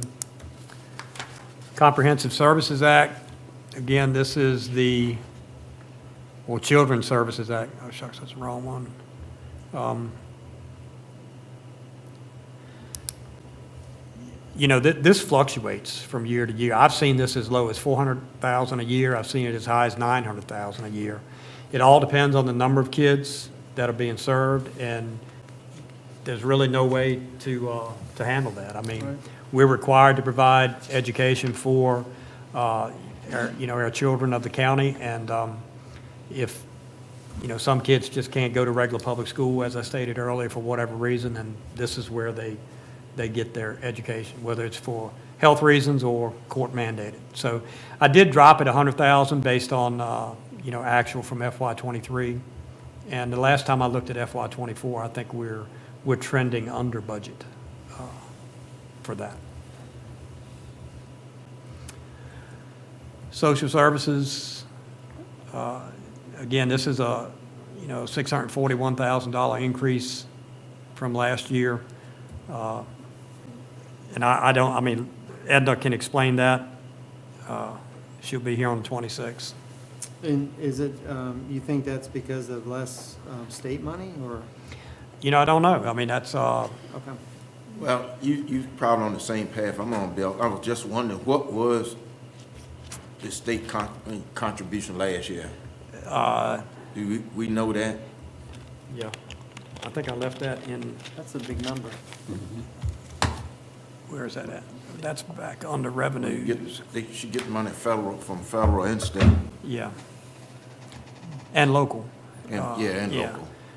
Revenue from the Commonwealth, that's the local portion, The local part is. right here. midpoint. The actual contribution from the state last year was $380,513. And from the federal was $912,000, but the budget number is, double that, or triple that, so, We'll find out. yeah. And we give our presenters 3 minutes. Can you hold up a little something? No, no. I'm scheduling those in 10-minute blocks. I'm just kidding. Yeah. Like we've done in the past. Yeah. So, let's see, where was that? Health and welfare? Yeah, okay. Boys and Girls Club are level funded. Don't let these numbers from FY '23 throw you off. We also have a grant that we administer for them, and that's where this other money comes from. The annual contribution in FY '23 was $45,000 as well. That extra, what is that, $87,000 was for the grant that we act as finance, what is it? Fiscal agent. Yeah, fiscal agent for, thank you, yeah. What are you saying, they're asking for additional 45,000? No, it's level funded. Oh. They're asking for the same 45,000. And we still are administering this grant for them, and we just applied for another burn justice grant. I hit submit yesterday on another grant that we're partnering with the Boys and Girls Club with to provide services for our young community. So, Why do we no longer be, or a member of the chamber? no, we are, I mean, we paid the membership fee. That's just an omission.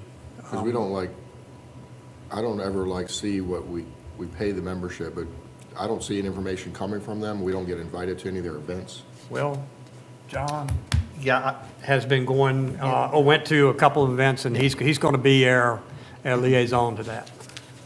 So, I think you're saying you'd like to go. No, not necessarily, but I mean, if there's something that a board member should be there, then we should know about it. yeah. Right. I have been. I mean, I have been, but, How'd you know about it? Through Vera. Okay. Because she always knows. We always send her something. well, find So I out just about, tagged along. find out about what the communication strategy is of them getting out about what's going on with Have them. her text us, please, next time. Yeah, she gets this thing every month,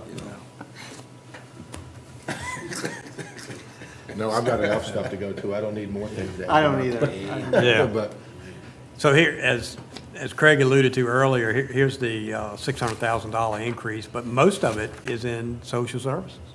And, that's a pretty substantial increase. yeah. So, education, this is a non-K-12, this is RCC, just a small increase there. Do you have a column on here that shows percent increase, or is it just?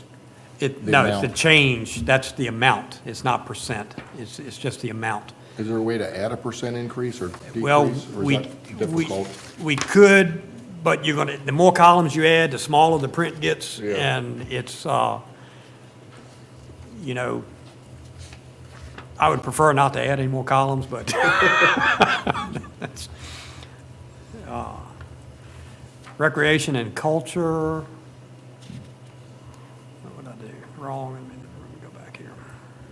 Wrong button. The Y, you do have discretion there.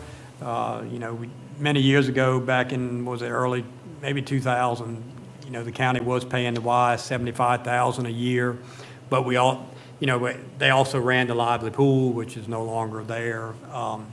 So they're asking for level funding as well, $50,000. The museums, the Mary Ball Washington Museum and Library, or the Virginia Historical Society, they are asking for a $1,500 increase in their annual contribution. So, and Karen Hart will be here on the 26th as well. Have they opened their new building yet, or? No, we still see construction people over there almost daily, so. The library's asking for $10,000 more over last year. You had kept them level at 122 for several years. Last year, you bumped it up to 132. This year, they're asking for 142. Youth Club of the county, $15,000 level funded, Dreamfields, money well spent. And we have a new one this year, Dead Rise Disc Golf. We tried, I know Davey Nichols missed the deadline last year, and I know he's met with, if not more than, I know he met with Mr. Lee a week or so ago, and what's happened is, you know, they've created this disc golf course on the old King Carter golf course, mainly where the driving range was, and they're having trouble maintaining it, cutting the grass and all, and so he's asking for the county to help with that. And Bill, you met with him. Is there anything else? Yeah, I met him and went down there and walked, and basically, he went up and got a contractor, come down and say, okay, if you cut the grass from April to October, twice a week, what would it cost? And that's the cost they gave him to cut it. So, Why should the county? well, I tried to explain to him, because he referred back to the ballpark, and I said, you can't talk about the ballpark, because if the county had to build what Dreamfields is, we'd be talking a whole lot more money than $15,000. Yeah. So I said, you can't compare it to that, so I he'll be mean- here to, But it could be, when we hire a recreational director, it could be something that the county uses Well- along with his club. Well, it's part of the Well, Tri-Way Trail. well, that's what I'm getting ready to say, Jason. And so that's why I keep talking about maintenance. Yeah. It's like, this is gonna become part of the ongoing maintenance of the Tri-Way Trail. Well, and I mentioned that to him, I said, and I talked to Jimmy, if was anything been discussed about maintaining the Tri-Way Trail, which it hasn't. So, and I said, well, maybe we can incorporate this golf into part of the maintenance for the Tri-Way Trail. Because the idea is to have all these different nodes, and like disc Mm-hmm. golf was one, maybe like, I don't know, dirt bikes or whatever they're talking about, and Yeah. art, it's like an art place in one area, so all this is requiring lawn maintenance. You have to So- cut the trail or cut the sides along the trail. We really So- haven't really focused on maintenance of Yeah. none of that down there, you know. Well, you know, the trail itself is just, what is it, 10 or 12 feet wide, and then, Yeah, I mean, But you have to put a Roundup on it. yeah, and you have you're to gonna spray it like- probably, yeah. and, like, keep- But once it gets to the golf course, you know, I'm assuming that Jimmy is gonna handle, because then it's gonna convert to the old golf cart paths, and I'm assuming, I wouldn't In assume. in the short term, that may be the case, but in Yeah. the longer term, as it becomes a more permanent, like, yeah, you know, built establishment, I don't imagine that he'd want to continue to pay for. no, and I mean, public property. we're gonna have the portion from Harris Road to where it connects to the golf cart one of paths. the things, and we can think about this, you start getting on this slippery slope. Yep. About these entities starting up something for recreation. And it's Yeah. for the public, but how much of it do we want to be funding, you know? So, Yeah. you know, you open the door, you set a precedent That's right.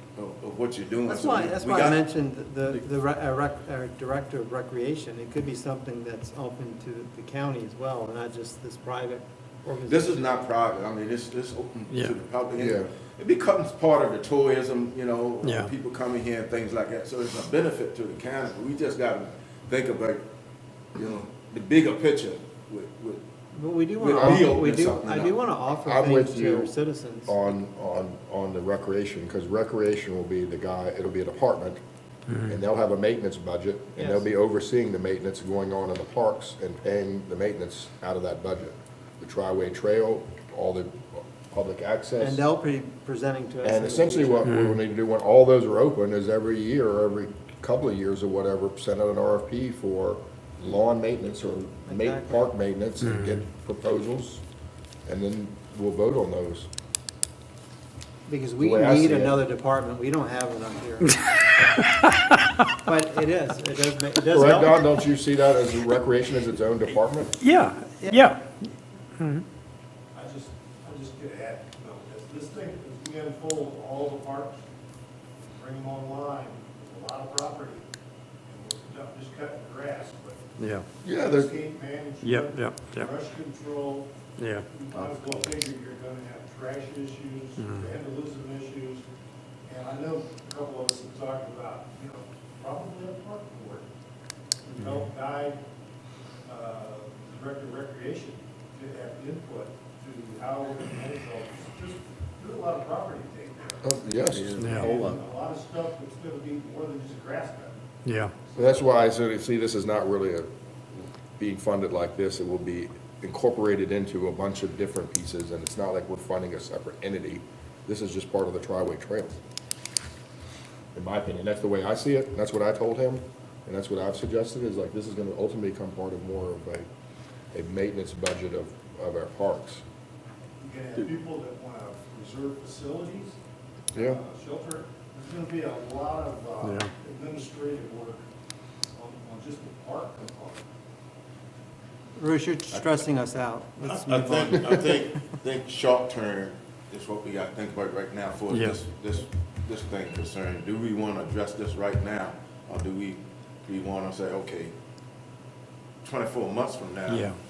you know, we don't have to have We don't have to make this decision now, let's move on. Yeah, that's I'm right. not in favor of addressing it right now, I'm Gotta hear I'm from thinking him. we can look at that farther Yeah. down the road when we get that department opened up and so on, and say if this should fall under that. So I But think what right Bill's now, saying is you're gonna turn them, that will turn them that's down my now. thinking, because as Bill said before, if we do it the way it's coming to us now, we can open up the door for other things to come our way that we really not gonna wanna fund. Well, a few years ago, right after King Carter Golf Course closed, and the group, there was a group formed to save the Golden Eagle.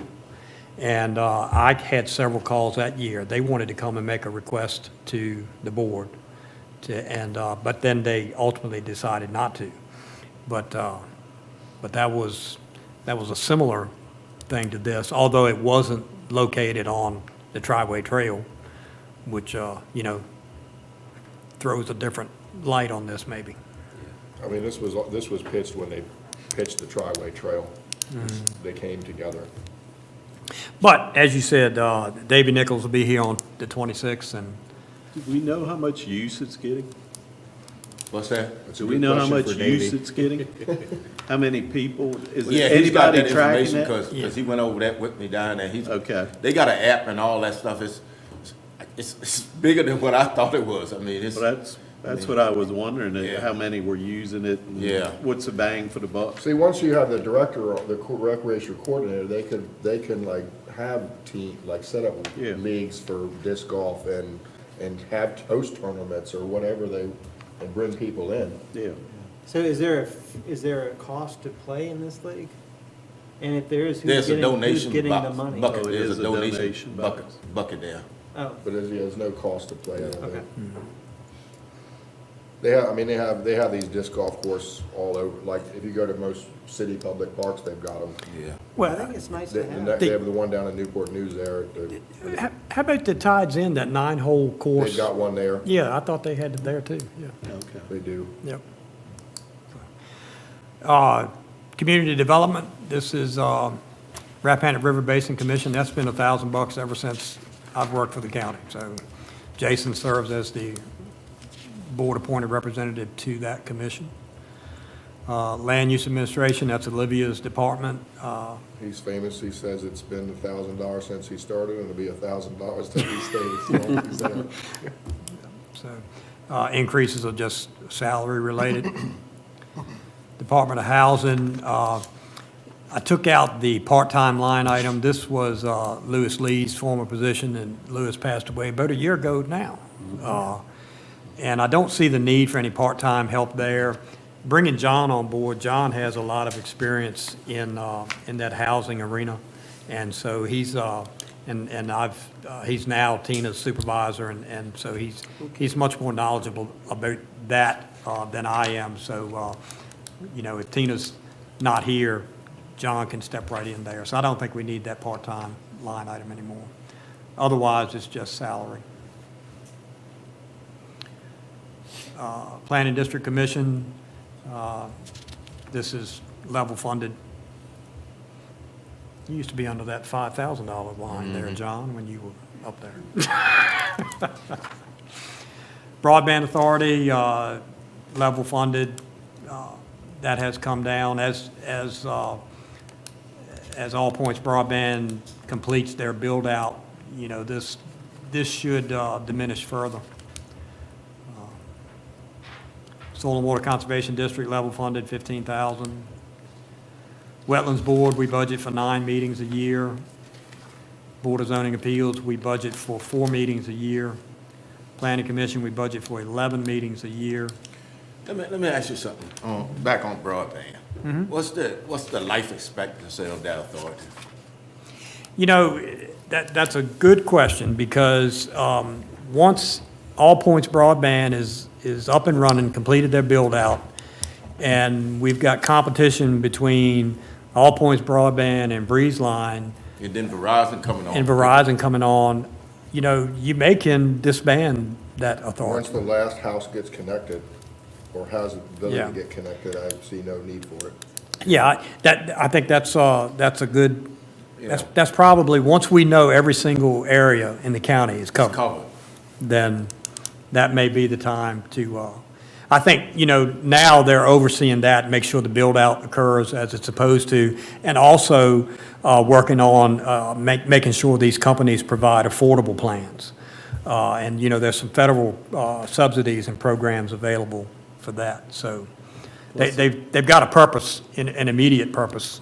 There's some new grants covering some unserved areas too they're working on Yeah. right now. Yeah, the Verizon grant that they've submitted in the most recent VATI application to pick up the area that was awarded to Starry. Starlink. Yeah, or Starry. in that RDOF FCC auction several There- years ago. There's a new type of grant, it was VATI and now it's It's something a else. BEAD, yeah. Yeah, and that's, and APB and Breeze Line are both tapping into BEAD funding to pick up those who have fallen through the cracks, Yeah. so to speak. So, let's see, Extension Service, it's a small increase there with our portion of funding those positions within that department. River Realm is asking for a $5,000 increase. That has been $25,000 for years. She's asking for a $5,000 increase. And the Bay Consortium Workforce Development Board, you know, that was new a couple years ago. They started asking for funding. They have a formula that they use to figure out each county's contribution. And this is another one that I've given to John. John's working with those folks. That works hand in hand with economic development. So John's attending those meetings now. So non-departmental, this is basically the landfill, which we will be paying on forever. Until we put solar on it, and they'll pay off. No, we're going to still have to pay the engineering folks to come out and do the samples to make sure that nothing is being, No, we'll make the solar company do that. leached in the soil, so. And then the enhanced emergency telephone system, that Glenn oversees that. I mean, with all due seriousness, how many acres is the landfill? And we just bought adjoining acreage from the Hintons, you know, that the 3 counties did. Well, can you reach out to your counterparts and see if they're even interested in it? Because I think it's something we should at least. We brought that up some time ago. inquire. Yeah, we Because I did. mean, Good idea, yeah. Yeah, It's land that can't be used for anything else. Yeah, It's I mean- ideal for solar. Yeah. Idea. How much land did you say? I'm not sure right offhand, you It's know, quite big, though. I want to say it's at least 50 or 60 acres, Probably. yeah. There we go. So, I actually might approve that one. I might, Hey, you got to get that one to the board. I might. yeah. All right. Schools, you all have seen this already. That's what they adopted. Now, You all are scheduled to hold your public hearing, as I said, on your next regular meeting, March 28th. I'm going to advertise the school budget as the school board adopted it. That'll be in the paper next Thursday. You'll hold your public hearing on the 28th, but you don't take any action. By code, you have to wait at least 7 days, and you'll approve something on April the 11th. Capital improvements. The Planning Commission will hold their public hearing on the capital improvement items next Thursday night, but I want to show you what is requested in FY '25, just so you'll know. Under the schools, they've got the security grant. That's something they do every year. This is a 1-bus year and not a 2-bus year, so that's why it's 135.5.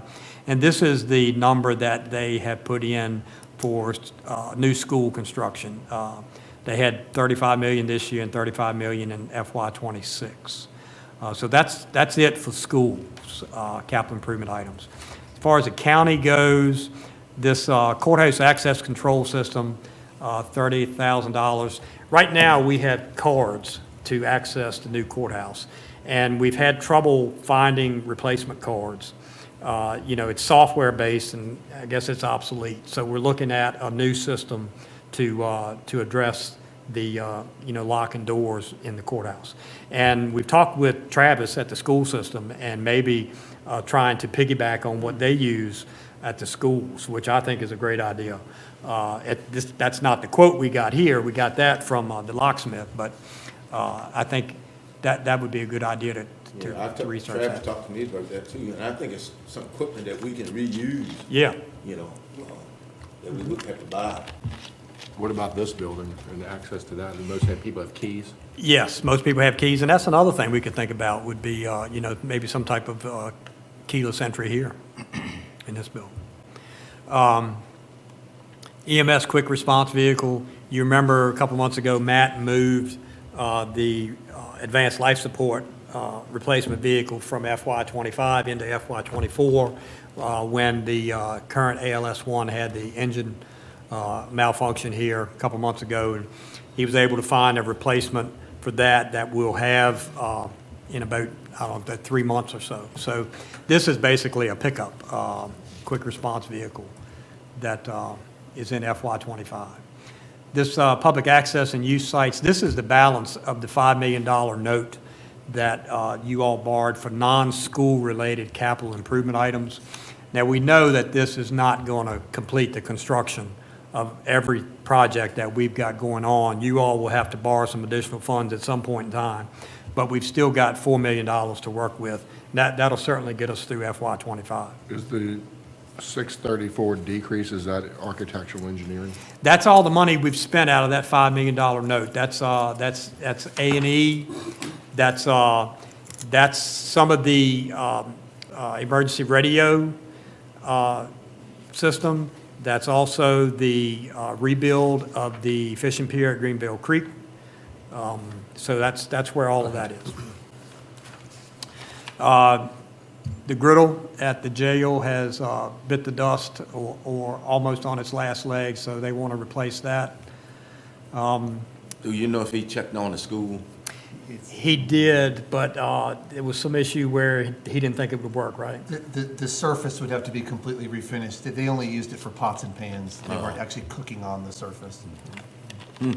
Yeah, it was not a griddle surface, right? But it was just old and Yeah. rusted and Yeah. wouldn't be safe for food.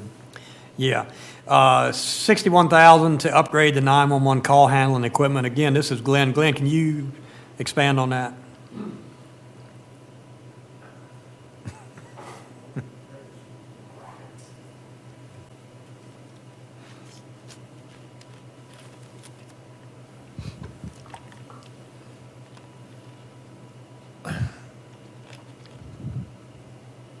I think we can hear you. I'm drawing a blank, I wouldn't dare speak on this. He's stalling over there. Yeah.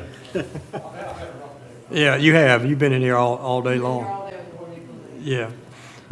Yeah. Basically, what that is the money that we would need Additionally, in addition to a grant that we get from the state to replace the call handling equipment that's attached to the 911 system, Yeah. the original grant was supposed to be part of the migration for the next generation 911 system that we cut over to February 20th, by the way. Everything is cut over and working fine on that. Part of that money that was available for that was $150,000 that would go towards replacing the call handling equipment.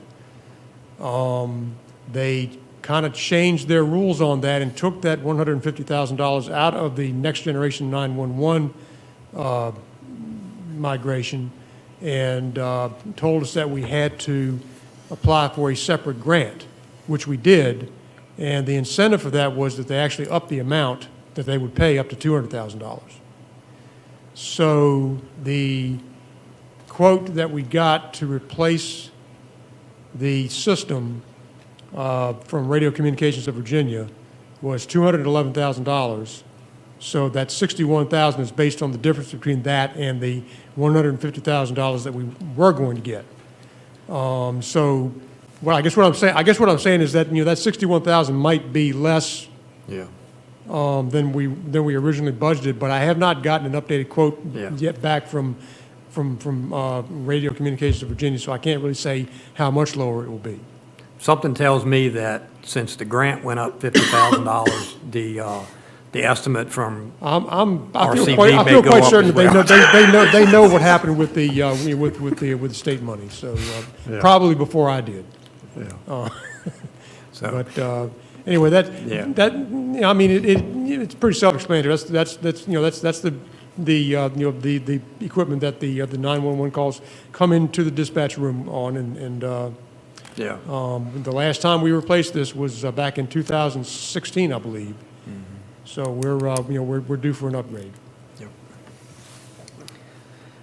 So basically, that 61,000 is, the actual number could come in a lot less than that. Placeholder. Yeah. The next item, of course, Edna can address this on the 26th as well. They want to replace furniture in the social services building, and she's got an estimate of $75,000 on that. The next item below that, they'd like to have their parking lot. They wanted it repaved and had got an estimate from C.W. Davis for $52,000. I had Bay Design go out and take a look, and they don't believe that it needs to be repaved, that may cause additional problems, because right now the pavement and the sidewalks are level. If you repave it, you're going to have a bump from the sidewalks to the pavement, so it would have to be milled and then repaved, which would drive that cost up. But what Bay Design has suggested is they've got some areas where they can cut out the bad pavement, replace that, and then reseal it and restripe it. What do you do about the standing water and stuff down there? They looked at the drain, and what they suggested was to get, they suggested Franklin Mechanical come out and jet that line and then dump a truckload of water on it and see if it works. And they seem to think that it will work as long as it is jetted, periodically. So that number could come down as well. Commissioner Revenue camera software upgrade. The camera is the name of the software that they use for land records. That system is no longer going to be supported as of December 31st of this year. They did come up with a one-year extension, but the one-year extension, we're told, will probably cost as much as the upgrade. So that's a $85,000 upgrade, and Marlon can expand more of that on the 26th. Sheriff's Office patrol vehicle went up a little bit. Sheriff's Office HVAC replacement, they're on a rotating schedule to replace those on the jail. Building official vehicle replacement, this is for the smaller truck that Brett drives. It's got, I don't know, probably pushing 200,000 miles on it now. We've had some issues with it, so he wants to replace that. The next item is the planning and land use vehicle replacement. What we've done in planning and land use over the years is basically take used vehicles that the sheriff's office had used and try to adapt them to air use. And, you know, that worked for a while, but it really doesn't work. We just got the Explorer back, which is a '06. We had to pay $3,000 for repairs on that, so, What you know. kind of vehicle does the building official currently use? Like a truck or something? Well, we've Or got SUV? two trucks. We've got a Ford F-150 that Kevin drives, and we've got a, Because it would seem more appropriate to them to have some sort of economical sedan that No. doesn't use much gas. no, because you're going into sites when they're rough. Rough and muddy. Yeah, yeah, so you need a four-wheel drive vehicle, basically. And what he has now is a Chevrolet Colorado, I think. And so we're looking at a replacement for that.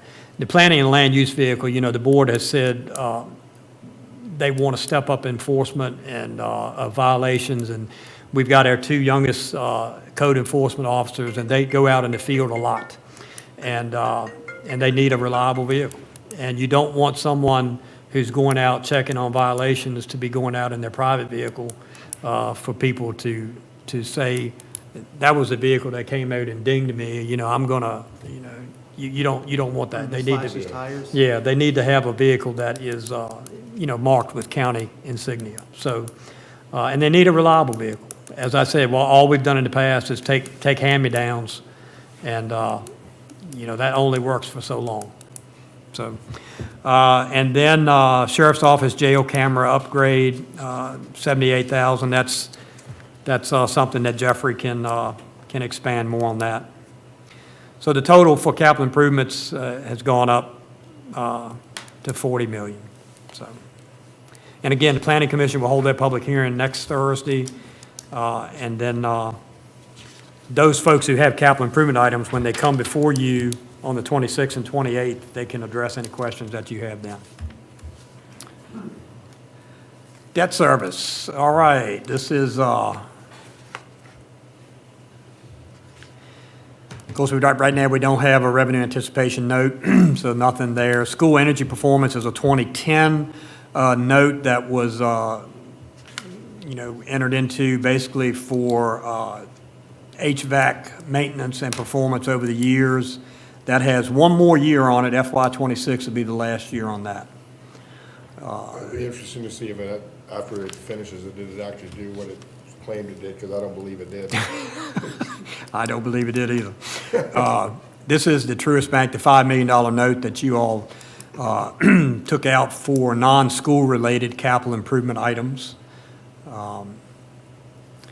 The USDA Greentown Gaskins, this is for the Greentown Gaskins sewage treatment plant. This was a 40-year note. I think the interest rate is like 1.38%. So here's the 2022 school bond. This is the $60 million note, and you'll see nothing previously in FY '23 or '4. This is the first interest payment, and this will be the same in FY '26, but in FY '27, it'll go up about $1 million because principal gets tacked on at that point. The 2020 C bond, this was refinancing an old 2014 note and the 2019 note that we had with Zion's Bank. And I'll talk about that a little bit more when I get into the schedules. And this was a middle school renovation bond at $619,000 per year. So I've got debt service schedules here. And I just talked about that 2020 C bond, which refunded 2014 A bonds and Zion's Bank bond. FY '25, you see, we've got $1 million in debt service, but FY '26, it drops off to $215,000. So in FY '26, we're going to realize $800,000 that, you know, we're already paying, but instead of going to that paid off 2020 bond, it'll go over to the school bond and you know, service debt there. So that'll help offset that $2.9 million. If you look at this, this is the school energy performance bond, this 2010 C. And you'll, In theory, yes, but in reality, there's gonna be ongoing, like, capital improvements that'll basically require us to borrow more money. Oh, yeah. But but I don't know if it'll happen Before next that year. time, yeah. Exactly, yeah. And FY '26 is the last year of that one. So in FY '27, we'll pick up another $200 of debt service that's already being paid. That'll just move from the note that's being paid off over to that school note. So with that Almost $1 million. with that 200,000 in FY '27 and the 800,000 in FY '26, that's $1 million. That's going to offset the $1 million under the 2022 school bond. You'll see right here in FY '25 and '26, it's interest only, but in FY '27, it jumps to the 3.9 and then stays pretty consistent at 3.9 right on through. So by FY '27, we will realize an extra $1 million in debt service savings that, from paid off notes, that will just move over to the paying off the school bond. So that extra $1 million, in other words, you won't have to come up with extra money to pay that, because it'll just be money that's So is moved. that total at the bottom, that's the total we've paid after we've paid the interest and all the Yep. principal all? 30-year note, yep.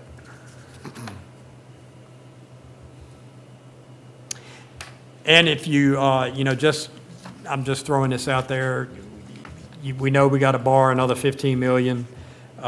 This note right here, the 2020 school bond, that was for the renovation of the middle school, that was at 13 million. And the annual debt service was about 600,000 a year.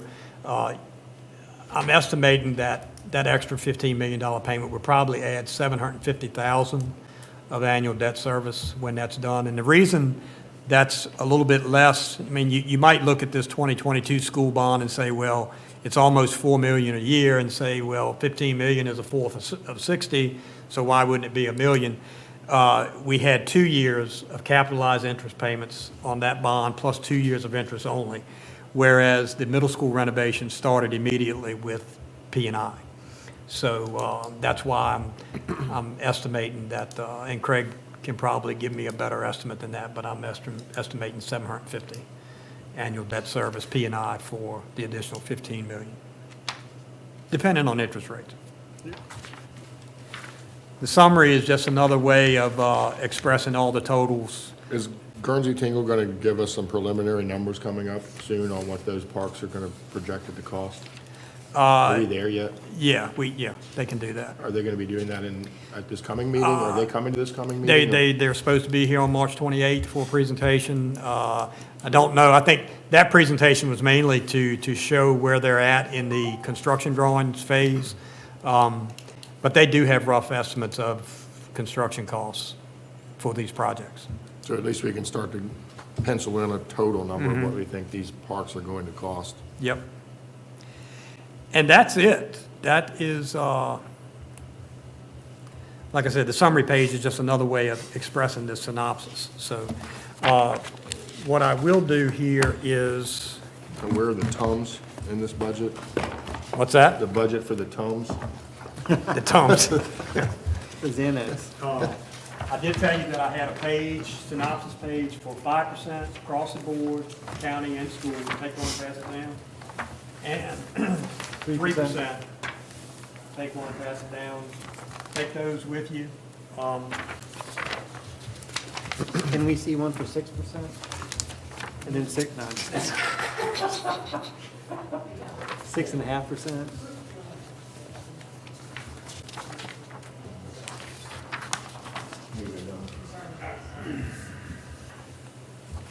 So that, that gives you something to look at.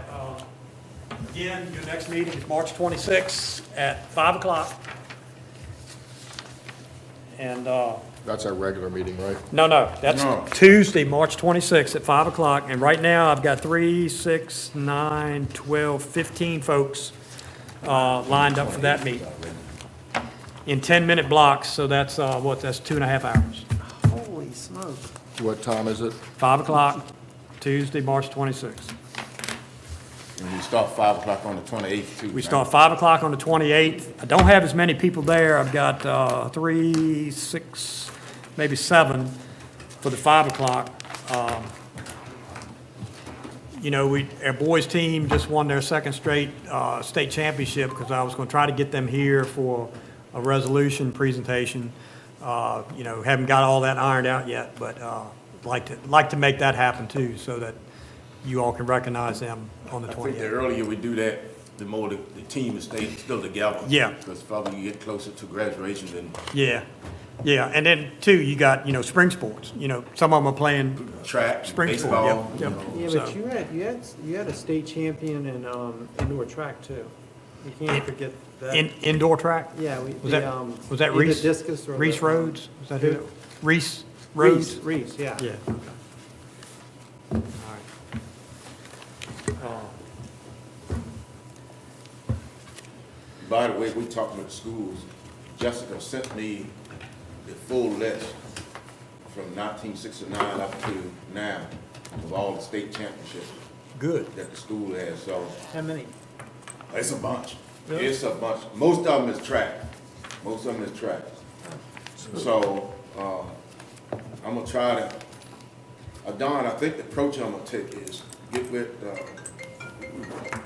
come out and Yeah. let them just do a thing where they can send it to us and say, okay, this is what it would look like. That's, Jessica didn't highlight the individual track state championship, but I think you got to, because just like the one guy that owns the thing for shot put now, I mean, you can't leave him off the board. No, You know, so, and she didn't highlight none of the ones that won individual stuff, and I think you gotta do something there. Yeah.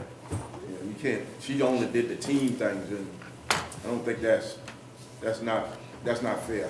yeah. I mean, it's a long list. I think people gonna be surprised how much stuff this kids, I mean, everything is on there. Poetry, everything is on there. Oh, okay. When they go to competition and write stuff and get a state championship, I mean, all that stuff is on there, so. I like to see that. Don, am I correct here in basically saying between the 7% raise difference and the 3% raise difference in the fund balance, it's only accounts to about $700,000? Let me, did y'all, yeah, I mean, that's correct. If that's, See, that's I've got all 5% here. Who had 3% each? I did, yeah. So, Yeah, I mean, that's, I mean- the numbers are right. Yeah. See, that's what I was looking at. Yep. it's not a drastic big Not a number. drastic- No, it's not as drastic as you would think, no. I mean, that's 2 pennies, not even 2 pennies. That's right. I was, just for the information, I was passing through the room when Chesterfield Supervisors was on TV last night.